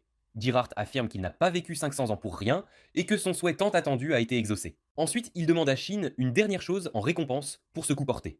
Shin s'exécute et Girard meurt, son temps est officiellement écoulé. Mais écoutez bien, Shin revient avec le corps de Girard et dit à son équipage que leur roi l'a réellement touché, lui, un grand humain, ce qui signifie que Girard a en fait atteint son niveau. Les confidents de Girard sont soulagés qu'il ait eu l'air satisfait. Même s'il est parti, toute la nation pleure la mort du premier roi, et son équipage lui offre les plus belles funérailles qui soient. Cette nuit-là, Schnitz voit son maître assis seul dehors, fixant le ciel. Elle court vers lui et le serre fort dans ses bras. Elle le réconforte et le supplie de lui faire savoir s'il y a quoi que ce soit qu'elle puisse faire. Des larmes coulant sur son visage. et que c'est tout à fait Il dit normal qu'il d'être savait triste. que Ensuite, c'était ils ce partent à la que Jira rencontre de voulait, Shwed, le grand et Dragnir, que ça fait l'un des toujours anciens mal de personnages perdre soutien un de ami. Shinny. Shinny et Tira utilisent ces objets de cosplay, des choses que Shin a fabriquées pour cacher les traits de leur espèce, afin de se déguiser en bête pour se fondre dans la masse. Honnêtement, elles déchirent, et si j'étais là, je pourrais même proposer à l'une d'elles de trouver leur chemin vers l'endroit où séjournent les représentants des différentes nations, pour chercher Shwade le grand Dragnir, et Wolfgang et Quarry sont là pour les diriger à l'intérieur. En chemin, Shin demande à Shni si Shwad est un souverain comme Girard, et elle répond que non, il était le premier empereur de l'Empire Dragon, qu'il ment, mais il a rompu les liens avec la famille royale. Elle ajoute que Shwed mène une belle vie depuis que Kilmon s'est stabilisé. Bref, ils arrivent à l'entrée d'une pièce, et un garde les conduit à leur siège, puis va chercher Lord Shwed. Wolfgang s'éclipse aussi, disant qu'il a une réunion, mais leur dit de contacter Kor s'ils ont besoin de quoi que ce soit. Après une minute, Lord Shwed apparaît enfin et s'incline complètement devant son maître, Shin. Il est genre ravi de le voir et prêt à reprendre l'action. Le gaz a l'air un peu mal en point, cependant. Mais Shin lui dit « Calme-toi, mec. Je vais te mettre au courant de tout ce que j'ai dit à Shni. » Et Shni hoche la tête, genre « Oui, tout est vrai ?» Shwed est un peu confus de voir Shni appeler Shin par son vrai nom, mais il s'y fait. La première chose qu'il remarque, la tenue de Shni, il fait « Ouah, pourquoi es-tu habillé comme ça ?» Et elle répond calmement « Pour plaire à Shin, classique. » Alors ils se détendent, et Shin raconte tout. Shwide est un peu triste de sa propre mort, mais honnêtement, il est juste soulagé d'être parti comme un vrai guerrier. Alors Shwide demande « Et après Shin, qu'est-ce que tu vas faire ?» Et Shin répond « J'ai complètement fouillé toutes les bibliothèques du coin, alors je suppose que l'endroit est le prochain sur ma liste de recherche. » Mais Shwide dit qu'il doit retourner à Kilmon un moment, mais qu'il est partant pour faire équipe après. Ça fait des lustres qu'ils n'ont pas vécu d'aventure ensemble, n'est-ce pas? Shwide suggère qu'ils utilisent simplement la télépathie pour rester en contact.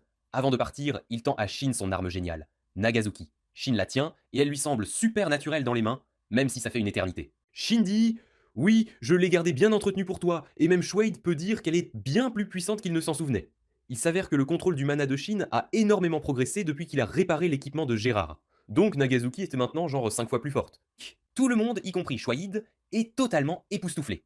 À la guilde, Shin est prêt à farmer et à faire monter son rang d'aventurier jusqu'au niveau genre mer, alors il choisit la chasse aux gobelins pour sa prochaine quête. Kor demande si elle peut les accompagner et Shin répond « Absolument ».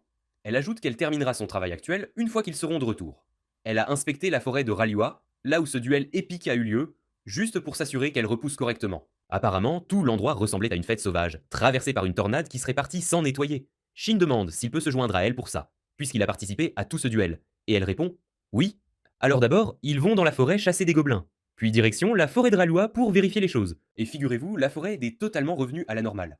Kor dit qu'ils doivent examiner les nouveaux arbres et chercher tout ce qui est bizarre. Elle leur dit de ramasser toutes les herbes inhabituelles qu'ils repèrent. À la fin de la journée, ils retournent à la guilde pour faire vérifier leurs découvertes. L'employé de la guilde remet à Shin une lettre de Barlux, le maître de guilde de la branche de Barlicht. La lettre dit que Shin doit se rendre à Barlicht dès que possible, au palais. Shin se demande pourquoi ils le veulent là, et puis il comprend. C'est probablement à propos de cette épée unique de Jack Tête de Mort qui a complètement pénétré le château. Alors maintenant, il n'a pas d'autre choix que d'y aller et de s'en occuper avant même de pouvoir penser à son rang. Shni et Tira l'accompagnent, et Kor aussi, mais elle ne peut pas quitter son pays. Avant de partir pour Barlicht, Shin demande à voir Wolfgang afin de lui remettre les lunes de mort de Gérard, ses armes Han Fang. Il dit à Wolfgang que les armes ont de nouveaux propriétaires maintenant, donc Wolfgang peut les transférer à qui il veut. Wolfgang est confus, car il a entendu dire qu'elles avaient été détruites lors du duel. Shin dit simplement, l'air de rien, qu'il les a créées. Wolfgang les réparait, n'était pas un gros problème à ses mains. Alors Mais il accepte il la admet responsabilité. que Guirard Au lieu de lui a prendre une demandé éternité de avec les son donner chariot, à Wolfgang Shin après sort un le objet en duel. cristal et les téléporte vers une autre zone. Ensuite, il consulte sa carte et remarque que quelqu'un les observe. Mais il utilise rapidement sa compétence de furtivité. Peut-être que ces gars pensent que le sanctuaire lunaire va apparaître juste là, mais ils ont dû oublier qu'il peut tout à fait se déplacer. Parler du sanctuaire lunaire rend Shini un peu nerveuse à l'idée que Shin puisse disparaître à nouveau, mais elle se ressaisit vite quand Shin la regarde. Ensuite, ils partent, laissant Shin derrière, et il leur rappelle rapidement que c'est lui que Barluck a convoqué. Ils arrivent enfin à la guilde de Barrelift, où Shin fait son rapport aux deux sœurs jumelles un peu excentriques concernant la lettre qu'il a reçue du maître de guilde. Silica part à la recherche du maître de guilde. Ensuite, Shin demande à Silica si elle sait de quoi il s'agit. Elle dit qu'elle ne sait pas grand-chose, mais qu'elle s'attendait totalement à ce qu'il soit convoqué bientôt parce qu'il n'est clairement pas un aventurier ordinaire. Celica change alors de sujet, et le taquine sur le fait qu'il voyage toujours avec des femmes, et Shin répond « Eh, j'ai aussi des amis gars ». Il mentionne Wilhelm avec qui il a travaillé sur un job officieux, et soudain toute la guilde se tait, comme un cimetière, quand ils entendent le nom de Wilhelm. Celica lui dit que Wilhelm fait rarement équipe, et qu'il y a des tonnes de rumeurs à son sujet, donc les gens le trouvent super difficile à approcher, mais Shin sait que Wilhelm est vraiment génial. Quelques minutes plus tard, Silica revient et dirige Shin vers le maître de guilde. Il rencontre Barlax et Harid Royal, le mage qui évalue les gemmes pour la guilde. Dans la pièce, Barlax dit à Shin qu'Harid a examiné la gemme de tête de mort qu'il avait apportée cette fois-là. Shin demande alors pourquoi il a été convoqué. Au lieu de répondre tout de suite, Harid demande à Shin s'il est au courant d'une épée qui a volé dans le château, et Shin fait semblant d'avoir entendu la même histoire. Erej dit que l'énorme épée s'est écrasée dans la chambre de la deuxième princesse de Berelict, mais heureusement, personne n'a été blessé. Il ajoute que l'enchantement élémentaire et les matériaux de l'épée sont super impressionnants, peut-être même aussi bons que l'épée royale du roi. La gemme de la tête de mort que Shin a vaincue avait un mana incroyablement puissant. C'était comme une gemme de haut niveau. Alors Shin demande comment ils ont découvert qu'il était impliqué. Arad, étant un évaluateur, dit qu'on lui a demandé d'examiner l'épée, et les traces de mana dessus correspondaient totalement au mana de la gemme. De là, ils ont suivi les indices et ont découvert que Shin était celui qui avait apporté la gemme. C'est pourquoi il a été convoqué. Étant donné la situation, la guilde ne pouvait pas garder son secret. Même Barlax ne pouvait pas faire grand-chose. Barlax lui dit que ce n'est pas si mal cependant, car il avait une lettre d'introduction du sanctuaire lunaire. Pour en venir au fait, Barlax lui dit que c'est la deuxième princesse, Lady Rian, qui l'a convoqué. Shin se demande si elle va le blâmer d'avoir failli blesser la royauté. Barlux le calme, disant qu'il ne sera pas puni, d'autant plus que Lady Rian a déjà combattu des têtes de mort, et elle a convaincu tout le monde que Shin n'avait pas d'autre choix que de tout donner. Shin met Shni et Terra au courant de sa discussion avec Barlux et Harid Royal, et Shni lui dit qu'elle pense qu'ils vont agressivement essayer de le recruter ou de le marier à un noble important. Cela donne totalement à Shin l'envie de ne pas y retourner, mais Shni dit que c'est bien de simplement refuser de les rejoindre. De plus, il perdrait totalement s'il partait avec son équipage, donc ça devrait être une raison suffisante pour refuser leur service. Shni suggère même qu'il pourrait leur dire qu'elle est sa fiancée, ou qu'il est fiancé à Tira s'ils commencent à parler de mariage. Yuzua se transforme alors en sa forme humaine et crie qu'elle sera la fiancée de Shin. Et puis oui, des choses un peu bêtes se passent. Le lendemain, Shin arbore un uniforme rouge et se dirige vers le palais. Quand il arrive, le garde prévient Godras. Godras se présente alors pour l'escorter à l'intérieur. Shin vérifie les stats de Godras. Niveau 188. Il peut totalement dire que ce gars est l'un des plus puissants du royaume. Bref, il arrive à la chambre de la princesse. Elle le remercie d'être venu et se présente comme Rian Citrael, Beirelict, la deuxième princesse du royaume. Shin s'incline et se présente comme un aventurier, mais elle est plutôt décontractée sur l'étiquette et lui dit de l'appeler simplement Rian. Sans perdre de temps, Shin demande pourquoi il a été convoqué au palais, et elle répond que c'est à propos de la tête de mort. Elle lui montre l'épée d'un coffre-fort et lui demande s'il la reconnaît. Il fait oui, c'est l'épée que la tête de mort brandissait. La chose suivante qu'elle dit est que la plupart des aventuriers comme Shin, qui se distinguent soudainement, sont des élus. Elle explique qu'ils convoquent des personnes puissantes au palais, bien que certains s'en soient servis pour comploter des assassinats. D'après son ressenti, Lady Rion peut dire que Shin semble sûr, mais Shin répond « Je n'ai rien dit pour prouver ça ». Rion dit qu'elle a une compétence d'intuition, et ses pressentiments n'ont jamais été faux. Mais le plus important était que Shin avait une lettre d'introduction du sanctuaire lunaire, et le palais savait pertinemment que Xini n'en donnerait pas une à quelqu'un qui comploterait un assassinat. Au moment où elle mentionne passer aux choses sérieuses, Shin commence à craindre qu'elle n'aborde le sujet du mariage. Mais au lieu de ça, elle dit juste qu'elle veut le combattre. Godras fait « Ouah, Rion, calme-toi avec ta franchise, madame. Il faut d'abord parler de l'intégration de Shin. » Mais Rion n'en veut absolument pas. Elle veut juste voir ce que ce gars peut vraiment faire. Godras essaie toujours d'être très correct, mais Rion fait juste « Tes idées ?» Bof. Elle prend la boîte avec l'épée de tête de mort et dit à Shin de la suivre. Ils arrivent dans une pièce avec un point de téléportation, et Shin demande « Pourquoi devons-nous nous téléporter ?» Et elle répond « Parce que nous allons quelque part où nous pourrons nous battre sans retenue. » Alors, les trois se téléportent vers ce terrain d'entraînement fou, construit pour des batailles épiques entre élus en utilisant le point de téléportation. Shin lui demande ce qu'il en est de cet endroit, et elle hausse juste les épaules, disant qu'elle n'a aucune idée de son autre utilité. Elle lâche une bombe. Ces points de téléportation sont anciens, une technologie d'avant le crépuscule de la prospérité, et les gens ne comprennent toujours pas comment ils fonctionnent pleinement. Shin se gratte un peu la tête, trouvant étrange qu'ils aient dit ces points de distorsion, alors que la téléportation est censée être une magie perdue. Bref, ils choisissent tous deux des armes, se mettent en position, et sont totalement prêts à en découdre. Juste avant que le combat ne commence, elle lui dit que cette bataille est pour le tester. Alors elle s'attend à ce qu'il donne vraiment tout ce qu'il a. Ensuite, Godra lance le match. Ils lancent tous deux des attaques, mais cela se termine par le choc de leurs lames. Elle lâche son épée et tente un coup de pied, mais Shin le voit venir et esquive comme un ninja. Shin peut totalement lire ses stats, alors il ajuste rapidement les siennes pour correspondre aux siennes. Ensuite, c'est son tour d'attaquer, et encore une fois, les lames se bloquent. Cela se transforme en un véritable concours de force. Puis elle fait, et on peut utiliser des compétences si on veut. Ils dégainent tous deux la compétence vigueur éclatante, et Gadra peut à peine faire la différence dans la façon dont ils se sont tous deux améliorés. Elle tente une autre attaque rapide, mais Shin esquive encore, et son épée dévaste juste le sol. Shin sait que s'il n'avait pas bougé, il serait grillé. On dirait qu'ils sont tous deux super doués et ont des réactions incroyablement rapides. Godras est super impressionné par Shin, disant que sa compétence est totalement à la hauteur de celle de la princesse. Il souligne même que son épée atteint un peu ses limites. Alors, Shin suggère qu'ils arrêtent là, puisqu'ils sont tous deux également bons pour ne pas perdre. Après tout ça, elle dit à Shin qu'elle veut vraiment qu'il se joigne à eux et serve le royaume. Elle lui promet une bonne position, pas comme un général ou quoi que ce soit, mais Shin répond non, ça va, je préfère la vie libre d'un aventurier. Il lui dit en gros qu'il n'est pas le héros qu'elle cherche. Elle lui dit de la contacter s'il change d'avis un jour. Shin demande alors pourquoi elle a même l'épée de tête de mort, surtout qu'elle ne l'a même pas utilisée contre lui. Elle explique que dans leur royaume, c'est une tradition de donner une épée à une femme quand on la demande en mariage, et elle l'utiliserait pour découper tout homme qui la tromperait. Shin trouve ça un peu troublant. Puis elle dit qu'elle veut considérer l'épée de la tête de mort comme un cadeau de sa part. Shin pense totalement que cela signifie qu'elle le demande en mariage, alors il lâche rapidement que l'épée qui lui est parvenue était un accident complet. Elle accepte de ne pas insister. Gadras le prévient ensuite que certaines personnes complotent pour utiliser tout cet incident afin de l'arrêter comme un criminel et de le faire rembourser le royaume par un service forcé. Lady Rion suggère qu'il le traite simplement comme un tribut. Shin préfère en fait cette solution à une demande en mariage. De cette façon, Lady Rion obtient officiellement une arme super puissante. Elle ajoute que Shin peut se débarrasser du royaume. Même si Gadras trouve ça un peu bizarre, Lady Rioni dit qu'elle paiera Shin pour la lame avec son propre argent. Puisqu'ils y trouvent tout de leur compte, elle le supplie en gros de la laisser garder l'épée. Shin, qui veut juste continuer à aventurer, dit qu'elle peut tout à fait la garder, et qu'il n'a même pas besoin d'argent. Au lieu de ça, il demande l'accès aux zones restreintes de la bibliothèque magique. Lady Rion est totalement déconcertée de voir pourquoi ce type lambda n'est pas impressionné par une épée, valant de quoi vivre comme un roi pour le reste de sa vie. Puis elle avoue qu'elle a en fait utilisé l'épée quelques fois, et qu'elle commence à se sentir vraiment bien dans sa main. Il se téléporte de nouveau au château, et oh là là, il trouve deux gardes étendus comme des insectes, grillés sur le sol. Derrière eux se trouve ce prêtre du royaume, le cardinal Grelel, et tout le monde se demande qu'est-ce qu'il fait là. Shin jette un coup d'œil aux stats du gars et comprend qu'il est sous un sort de charme et de confusion. Godras essaie immédiatement d'arrêter le cardinal Grelel, mais alors Shin et Lady Rion, pouf, sont téléportés loin. Godras parvient à attraper le cardinal Grel et le signale au roi, qui ordonne immédiatement que le prêtre soit jeté au cachot.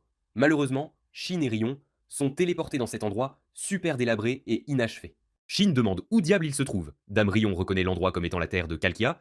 Tout l'endroit ressemble à quelque chose tout droit sorti d'un film d'horreur. Ils semblent être les seuls là. Une vraie ville fantôme, complètement déserte. Dame Rion se demande ce qui pourrait bien faire perdre la tête à un prêtre aussi puissant que le cardinal Grel.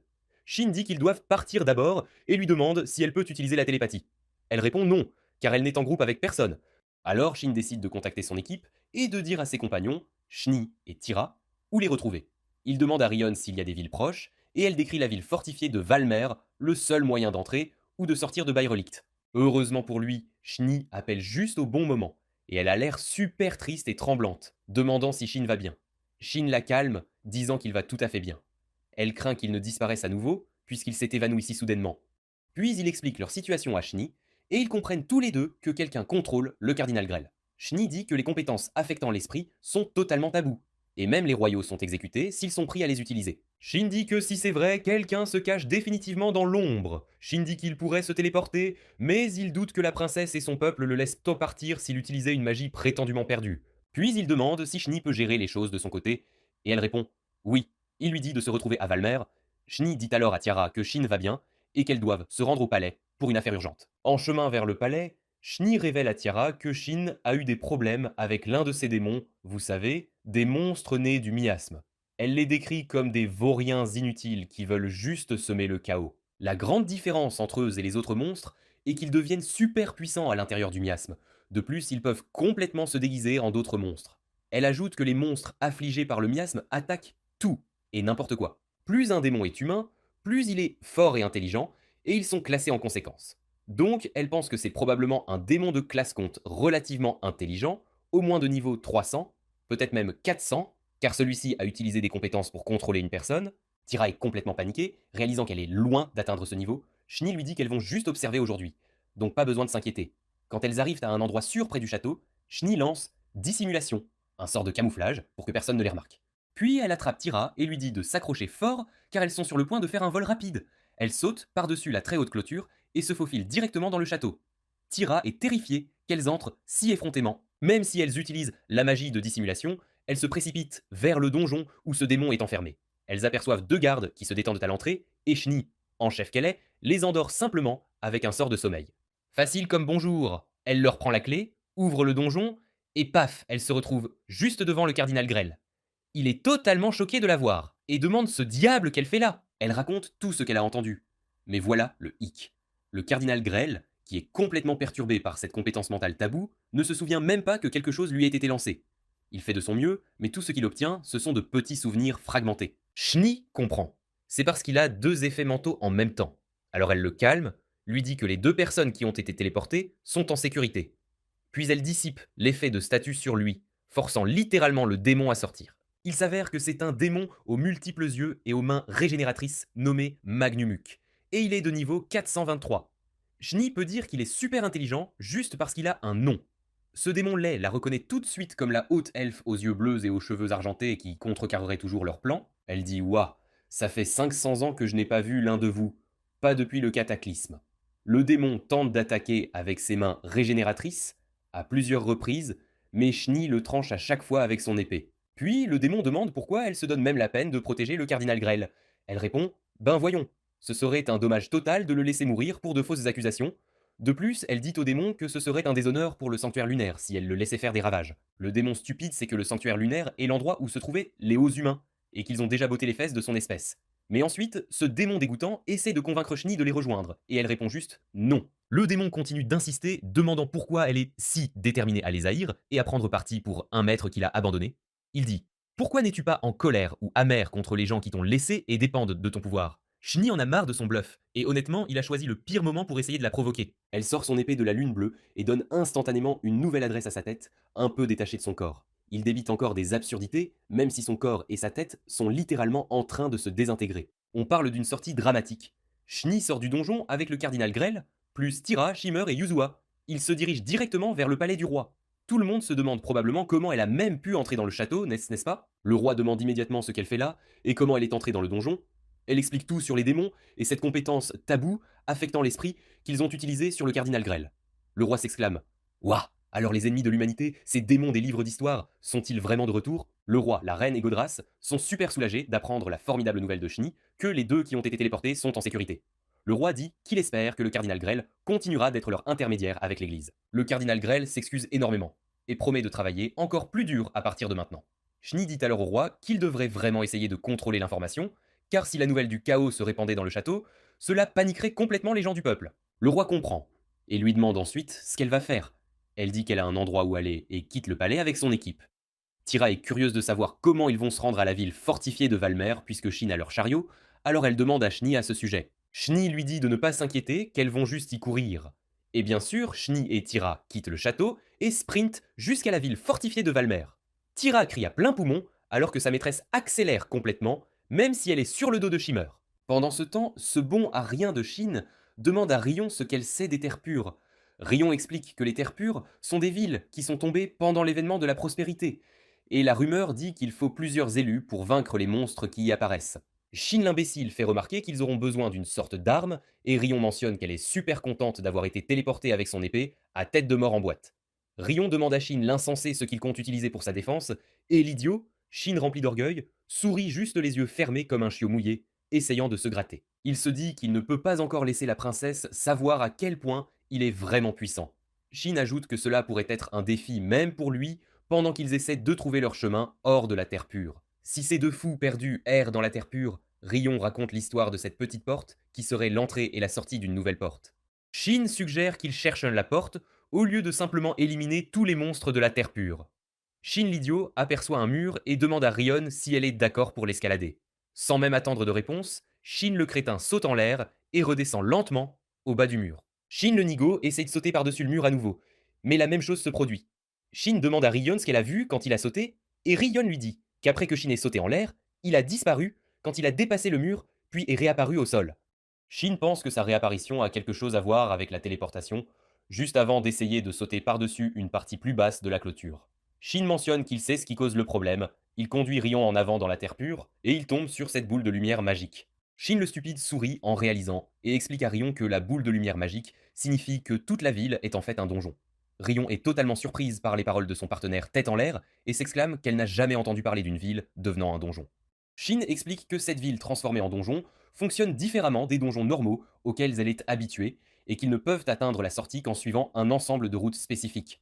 Rion fait remarquer brillamment que la raison pour laquelle Shin ne peut pas voler par-dessus la clôture ou faire un détour est que la route renvoie quiconque s'égare juste là où il était, avant d'essayer de faire un détour. Shin, avec ce sourire stupide sur son visage idiot, ajoute qu'ils doivent suivre les boules de lumière magiques, faire face aux pièges cachés et vaincre les monstres pour s'échapper du donjon. Rion sourit à son partenaire pas si inutile et dit qu'elle est reconnaissante. Shin est son partenaire téléporté. Shin lui rend la gratitude et la princesse rougit comme une idiote. Avant de prendre les choses en main, Rion dit à Shin de la prévenir de tout ce qu'il voit d'étrange. Shin annonce que la boule de lumière magique va les téléporter vers un nouvel endroit, et se porte volontaire pour y aller en premier, promettant de revenir juste après avoir confirmé que le nouvel endroit est sûr. Shin touche la boule de lumière magique, se téléporte hors de la scène, puis revient rapidement, comme il l'avait promis. Il dit à la princesse, Rion, que la nouvelle zone est sûre et pas trop loin de là où il se trouve. La princesse s'excuse d'avoir fait de Shin son cobaye, et Shin l'assure qu'il a choisi d'y aller parce qu'il sait qu'il peut échapper à tout ce qui se trouve de l'autre côté sans aucun problème. Shin sourit de son sourire habituel et sans valeur, et pense secrètement qu'il pourrait massacrer instantanément n'importe quel monstre dans le monde du jeu si personne ne regardait. Rion promet de rembourser Shin pour sa gentillesse, et ces deux fous perdus se téléportent à travers l'ampoule magique. Shin scanne la zone et annonce qu'un monstre rôde. Les deux bouffons courent mis vers le monstre pour le vaincre. Quand ils font face au monstre, Rion demande à Shin ce qu'est ce monstre laid et méchant. Shin explique que c'est un monstre de type fantôme appelé Gillyways, et qu'il utilise la magie de la terre et du vent. Shin avertit la princesse que les mouvements du monstre sont super irréguliers et imprévisibles. Le monstre Gilly saute littéralement en l'air et lance complètement cette magie de tornade de poussière sur tous ceux qui l'attaquent. Et Rion s'exclame « Ouah, les monstres des terres pures sont vraiment géniaux !» Shin, en mec cool qu'il est, rassure la princesse « Ne t'inquiète pas, j'ai le sort de ce monstre et c'est juste de lui donner un petit coup. » Puis, avec cette super puissante entaille en zigzag, Shin affaiblit le monstre d'un cran. Rion saute, criant comme une fan hystérique, avant de trancher le monstre en deux. Shin sourit, portant le coup final. Rion sourit et demande à Shin comment ils ont battu le monstre en seulement 3 mouvements. Shin raconte tout, lui disant que la lumière est une énorme faiblesse pour certains monstres. Rion, toute joyeuse et pétillante, demande à Shin quel genre d'épée il a, et il lui dit qu'elle s'appelle Kakura. Après que Rion ait taquiné Shin à propos de son épée secrète et super puissante, ces deux grands nigauds s'approchent d'eux. Rion demande à Shin combien de monstres il peut sentir avec sa voix magique, alias son appareil de réglage de jeu invisible. Shin lui dit qu'il peut repérer 20 monstres, ajoutant que les monstres ne quittent généralement pas leur territoire dans le donjon, mais qu'ils devraient quand même être totalement prudents. Après être passé à travers une autre boule de lumière magique, Shin et Rion se retrouvent face à face avec un monstre slim de haut niveau. La princesse, un peu trop confiante, sous-estime totalement tous les avertissements sérieux que Shin essaie de lui donner. Elle s'élance dans le ciel, prête à déchaîner sa nouvelle épée. Mais le slime, petite chose sournoise, surprend Rion en glissant simplement hors de la trajectoire de son attaque et en la clouant au sol avec des parties de son corps gluants. Le slime commence à faire fondre les vêtements de la princesse, et Shin, en héros, se précipite et détruit complètement le monstre. Avec cet air stupide sur son visage, Shin parle bêtement de la façon dont il est entré en contact avec le slime et comment ils l'ont vaincu ensemble. Rion sourit et fait remarquer à Shin qu'il lui parle beaucoup plus familièrement maintenant par rapport à leur première rencontre. Shin, totalement troublé, se retourne et essaie d'éviter son regard. Mais la princesse demande à Shin pourquoi il essaie si fort de l'éviter. Shin, super embarrassé, fait remarquer qu'une bonne partie de ses vêtements a été fondue par les jus de slime. Rion pousse un petit cri et essaie rapidement de se cacher. Shin, en gentleman, lui offre sa veste et frissonne de froid. Rion mentionne que Shin a une tonne de vêtements, et Shin lui dit nerveusement qu'il a reçu presque tous, ainsi que ses outils. En patrouillant le jeu, Shin demande si Rion peut réellement utiliser la magie, et Rion fait remarquer qu'ils utilisent à peine la magie pour se battre. Shin met Shni au courant de son plan pour apprendre à la princesse à utiliser un sort.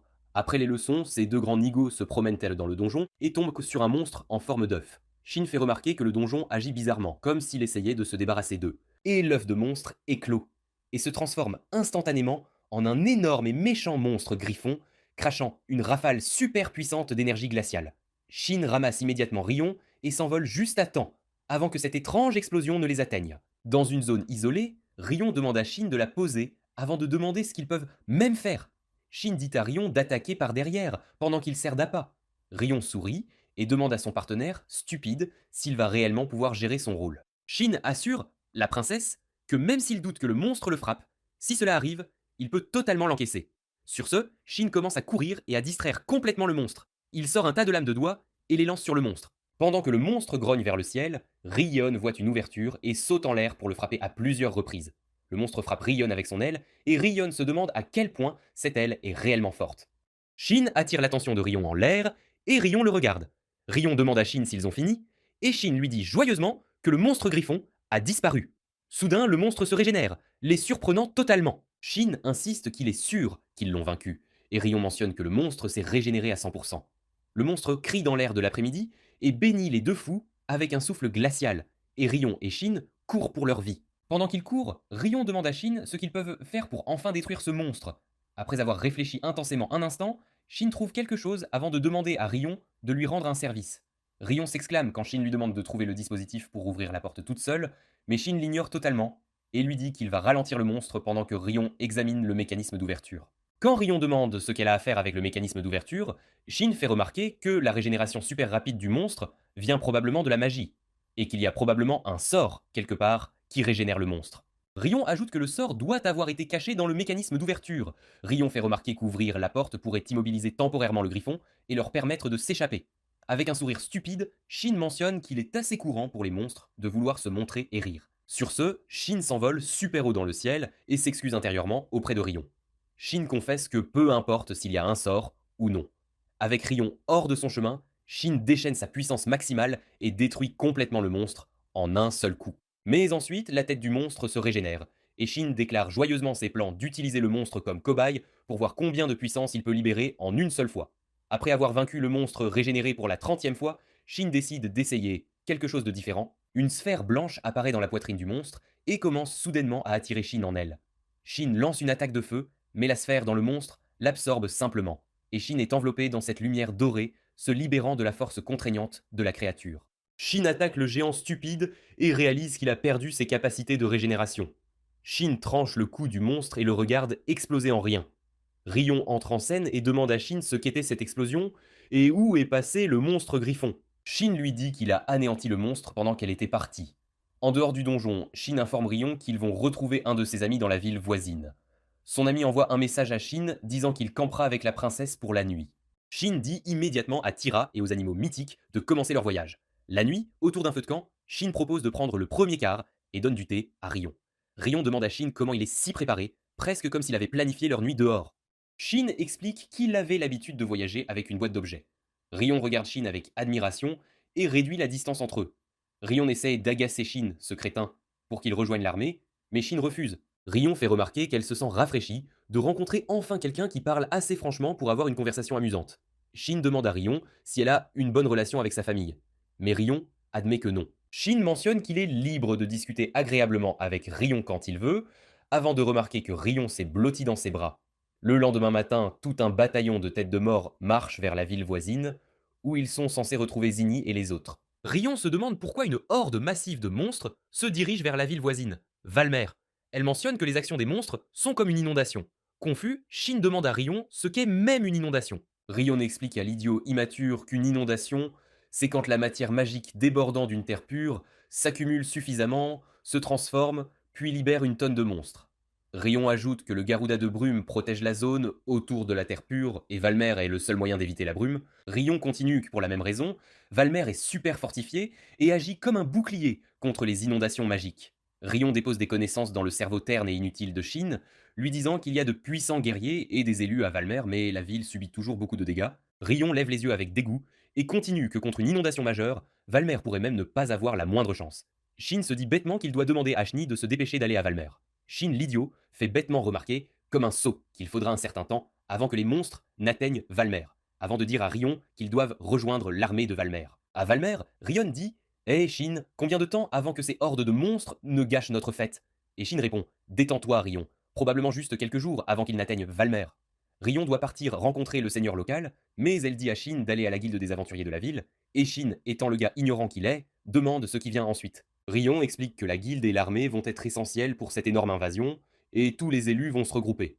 À la guilde, Shin, toujours un peu perdu, rencontre le maître de guilde et raconte tout sur l'inondation de monstres qui se dirigent vers eux. Le maître de guilde fait Oh là là, on dirait bien que tu as vraiment vu cette chose, Shin. Et Shin répond Bien sûr, j'ai vu une quantité monstrueuse de créatures horribles foncer droit sur Valmer près de la Terre pure. Le maître de guilde dit que si Shin ne ment pas, ils vont commencer les préparatifs. Shin sort alors sa carte d'introduction du sanctuaire lunaire pour prouver qu'il dit la vérité. Il dit même au maître de guilde de vérifier auprès du seigneur local s'il est encore sceptique, car son ami est littéralement en train de parler au seigneur en ce moment même. Le maître de guilde l'assure de sa confiance et annonce qu'il déclare l'état d'urgence.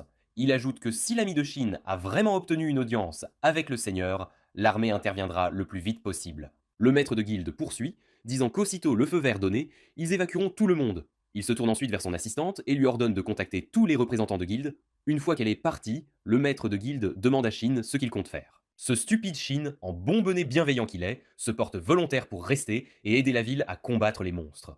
Le maître de guilde le remercie, ajoutant qu'il manque un peu de combattants. Shin se met alors à rêvasser, fixant un panneau d'affichage en ville. Shni le contacte, lui faisant savoir qu'elle est presque arrivée à Valmer. Shin dit à Shni de dire au maître de guilde qu'elle veut se joindre à la lutte contre le déluge. Shin interroge Shni sur cette affiche familière qu'il fixait, mais Shni répond Quelle affiche Puis Shin tombe sur un petit elfe blond qu'il reconnaît parfaitement. Beret. Beret reconnaît Shin aussi, et le petit elfe s'extasie juste de rencontrer Shin. Shin admet qu'il n'aurait jamais cru croiser le personnage secondaire de son ami du jeu. Autour d'un thé dans un café, Beret demande à Shin s'il va rejoindre l'armée de Valmer pour combattre ce déluge de monstres. Shin, lent et moralisateur, le confirme, ajoutant qu'il vient de finir de discuter avec le maître de guilde. Buret demande alors à Shin pourquoi il n'a pas simplement anéanti les monstres dès qu'il les a trouvés. Shin explique qu'il était avec la deuxième princesse de Berelicht à ce moment-là, et ne pouvait pas se déchaîner sous son regard. Barrett sourit à la réponse de Shin et plaisante en disant qu'il voit tout à fait une princesse le demander en mariage. Shin fait son rire forcé habituel et se vante que la deuxième princesse est effectivement sous son charme. C'est pourquoi il a tenté d'éliminer les monstres sans utiliser toute sa puissance. Barrett propose d'aider Shin chaque fois qu'il en aura besoin et Shin se souvient soudain de quelque chose. Il demande bêtement à Barrett des nouvelles du panneau qu'il fixait sur la place de la ville. Barrett révèle que le panneau appartient à une boutique tenue par la vieille amie de Shin, Ibinako. Shin est super surpris, demandant si Ibinako est encore dans le monde du jeu. Buret mentionne quelques amis de Shin qui se trouvent à Valmer. Buret poursuit, disant que les amis de Shin sont hors de la ville pour affaires en ce moment, mais qu'ils vont bien. Shin admet qu'il pensait que ses amis étaient morts dans le jeu mortel. Beret dit à Shin de ne pas être choqué, puis mentionne qu'il a une liste de joueurs dans le monde du jeu. Après que Beret lui ait montré la liste, Shin souligne que chaque joueur y figurant était lié à lui d'une manière ou d'une autre. Beret tend à Shin une autre liste, expliquant qu'il s'agit d'une liste actualisée des tueurs de joueurs connus. Quand Shin regarde la liste et se rappelle que ces tueurs de joueurs ont éliminé des tonnes de ses amis et d'autres personnes pendant le jeu mortel, Barrett explique que lorsque les joueurs ont été découverts pour la première fois dans leur monde, Shni a insisté pour qu'ils traquent les tueurs de joueurs immédiatement. Shin admet que Shni n'a jamais rien dit sur les autres joueurs. Barrett souligne que le fait que Shni n'ait pas mentionné les autres joueurs et les tueurs de joueurs est une trahison totale. Shin ricane, tel le petit crétin hypocrite qu'il est, et Barrett ajoute que les personnages secondaires ne devraient jamais cacher délibérément des informations importantes à leur maître. Il insiste sur le fait que Shni doit être sa subordonnée, mais qu'elle mérite d'être punie pour lui avoir caché des informations cruciales. Shin insiste sur le fait que Shni ne le trahirait jamais, puis a un flashback où Shni a menti, en disant qu'elle ne connaissait pas le panneau. Barrett va ensuite à l'encontre de ses propres mots, disant que connaissant la personnalité de Shni, elle n'essaierait jamais de blesser Shin en cachant des informations. Trop tard mon gars, la méfiance est déjà semée. Shin est d'accord et dit à voix haute que Shni ne le trahirait jamais. Barrett annonce qu'il doit commencer à se préparer pour le déluge de monstres. Quand Shin demande à Barrett s'il compte combattre avec l'armée, Barrett répond non, soulignant que Valmer est en sécurité avec Shin dans les parages. Mais en marchant en ville, Shin dit à Shini qu'après avoir fait des recherches sur les déluges, il a découvert qu'un individu puissant est apparu plusieurs fois au milieu de hordes de bas niveau. Shin souligne que plus le déluge est grand, plus ils sont susceptibles d'apparaître. Yuzua serre soudain Shin dans ses bras, et Shin demande à Tira où est Shni. Le lendemain, Tira demande à sa maîtresse où elle se dirige, et elle lui dit qu'elle doit aller rencontrer les élus au château du Seigneur. Puis, Shin souligne que Shni est revenu au milieu de la nuit, il n'a donc jamais pu l'interroger sur les tueurs de joueurs et les autres joueurs existants. Shin a un flashback de Barrett traitant Shni de traîtresse. Le seigneur de Valmer accueille Shin et les présente à son conseil. Le seigneur de Valmer informe l'équipe de leur tactique de combat, et Tira a de la peine pour les chevaliers sous les ordres de Shni. Après avoir attendu les monstres, aucun n'apparaît, et tout le monde se regroupe pour discuter de ce nouveau rebondissement. Shni souligne qu'elle a déjà vu des situations où des déluges de monstres disparaissent ainsi. Shni ajoute qu'après leur disparition, les monstres surgissent de nulle part et attaquent la ville. Shin fait remarquer que l'incident dont parle Shni est un véritable événement du jeu. Shni ouvre les yeux et ajoute qu'il y a une chance qu'un individu super puissant puisse diriger un si grand déluge, en gros, le boss de l'événement. En chemin vers le sanctuaire lunaire, Shin demande à Shni si elle a utilisé de grands sorts lors des batailles de guilde pendant son absence. Shni le nie, disant qu'elle peut gérer la plupart des choses avec des sorts de zone d'effet standard. Dans le sanctuaire lunaire, Shin forge un arc massif pour Tira. Pendant que les troupes et tout le monde attendent le déluge, Shini dit à Shin qu'elle veut lui parler de quelque chose après la bataille. Les monstres approchent de Valmer et Shini conjure une attaque magique bleue à très longue portée et la lâche sur eux.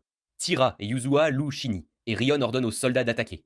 Shin souligne que ce n'est pas un simple déluge de monstres et demande à Shini de répéter son sort de lumière bleue, mais Shini utilise leur connexion maître-serviteur pour dire à Shin qu'elle ne peut pas enchaîner les attaques à longue portée. Quand Shin bondit dans le ciel, brandissant son épée de feu, les monstres autour de lui s'enflamment dès qu'il touche les flammes de Shin. Avant que Rion ne puisse mener l'armée à attaquer les monstres, Tira tire une flèche qui atterrit en plein milieu d'eux avec une explosion massive. Rion sourit au mignon triomphe de Tira et charge une ligne de monstres. Un monstre attaque Rion. Quand Tira essaie de l'aider, elle trébuche et dit qu'elle a utilisé une tonne de mana pour son attaque. Un seul tir l'a épuisé? Quel genre de guerrière faiblarde est ceux-là? Uzua essaie de dissuader Tira de tirer une autre flèche, mais Tira insiste qu'elle doit aider Rion. Juste à temps, Wilhelm intervient et sauve Rion. Tira reconnaît Wilhelm et Lassia salue Tira par derrière, lui proposant de recharger son mana. Rion et Wilhelm font équipe et abattent le monstre géant. Rion remercie Wilhelm de l'avoir sauvé, puis lui demande pourquoi il est à Valmer. Wilhelm explique que la guilde a reçu une demande d'aide. Wilhelm a ensuite un flashback de Marie, le suppliant de sauver Shin du monstre, et il sourit.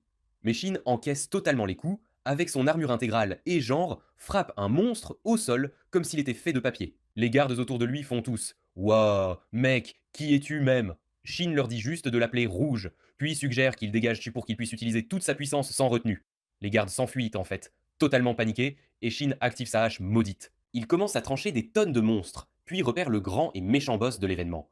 Le démon essaie de jouer avec l'esprit des soldats, mais Shin augmente juste ses statistiques. Il saute super haut dans les airs et abat le démon d'un coup épique de sa hache maudite. Puis cette chenille totalement ignorante va dire à son maître stupide que tous les monstres sont éliminés. Et la ville fait « Attendez, 0 victime ?» Wilhelm et les chats s'éclipsent après le combat, mais Shin et ses filles sont coincés pour la fête de la victoire. À la fête, Rion interpelle Shin, et Shni demande à son maître s'il se passe quelque chose entre lui et Rion. Shni le nie instantanément et devient toute mal à l'aise autour de Rion. Shni genre s'en va en trombe, totalement jalouse. Ouh, quelle bande de nuls inutiles! Shin finit par retrouver Shni. Shni s'excuse d'avoir laissé tomber son maître ringard. Shin lui demande si elle était jalouse, et Shni l'admet totalement. Shni demande ensuite à Shin si Beret lui a parlé des joueurs et des tueurs de joueurs, et Shin répond oui. Shni s'excuse immédiatement de ne pas lui avoir dit elle-même, car elle avait peur qu'il redevienne l'ancien Shin s'il savait pour les autres joueurs. Shni se met juste à pleurer à chaudes larmes, disant qu'elle ne sait pas comment redevenir elle-même. Elle confesse qu'elle veut juste être le pilier de Shin, et Shin attire l'elfe en pleurs dans une étreinte surprise. Shin s'excuse aussi, admettant qu'il aurait fait la même chose s'il avait été à sa place. Il crache le morceau, disant qu'après avoir battu le boss du jeu et être revenu dans le monde du jeu, il s'est senti si seul jusqu'à leur retrouvaille, et il a réalisé que Xini se souvenait de lui. Shin assure à Xini qu'il ne la punira pas, mais il lui fait promettre de ne plus jamais lui cacher de secret. Shni, alors, de nulle part, demande à Shin s'il est toujours amoureux de Mariano, et Shin lui dit que oui. Shni ignore totalement sa réponse et l'embrasse juste. Elle le regarde droit dans les yeux et lui dit qu'elle ne l'abandonnera pas et qu'elle continuera de l'aimer, même s'il retrouve le chemin de son monde. Shni retourne à la fête et le petit groupe profite du reste de sa soirée. Le lendemain matin, Shin et les filles quittent Valmer pour la ville suivante.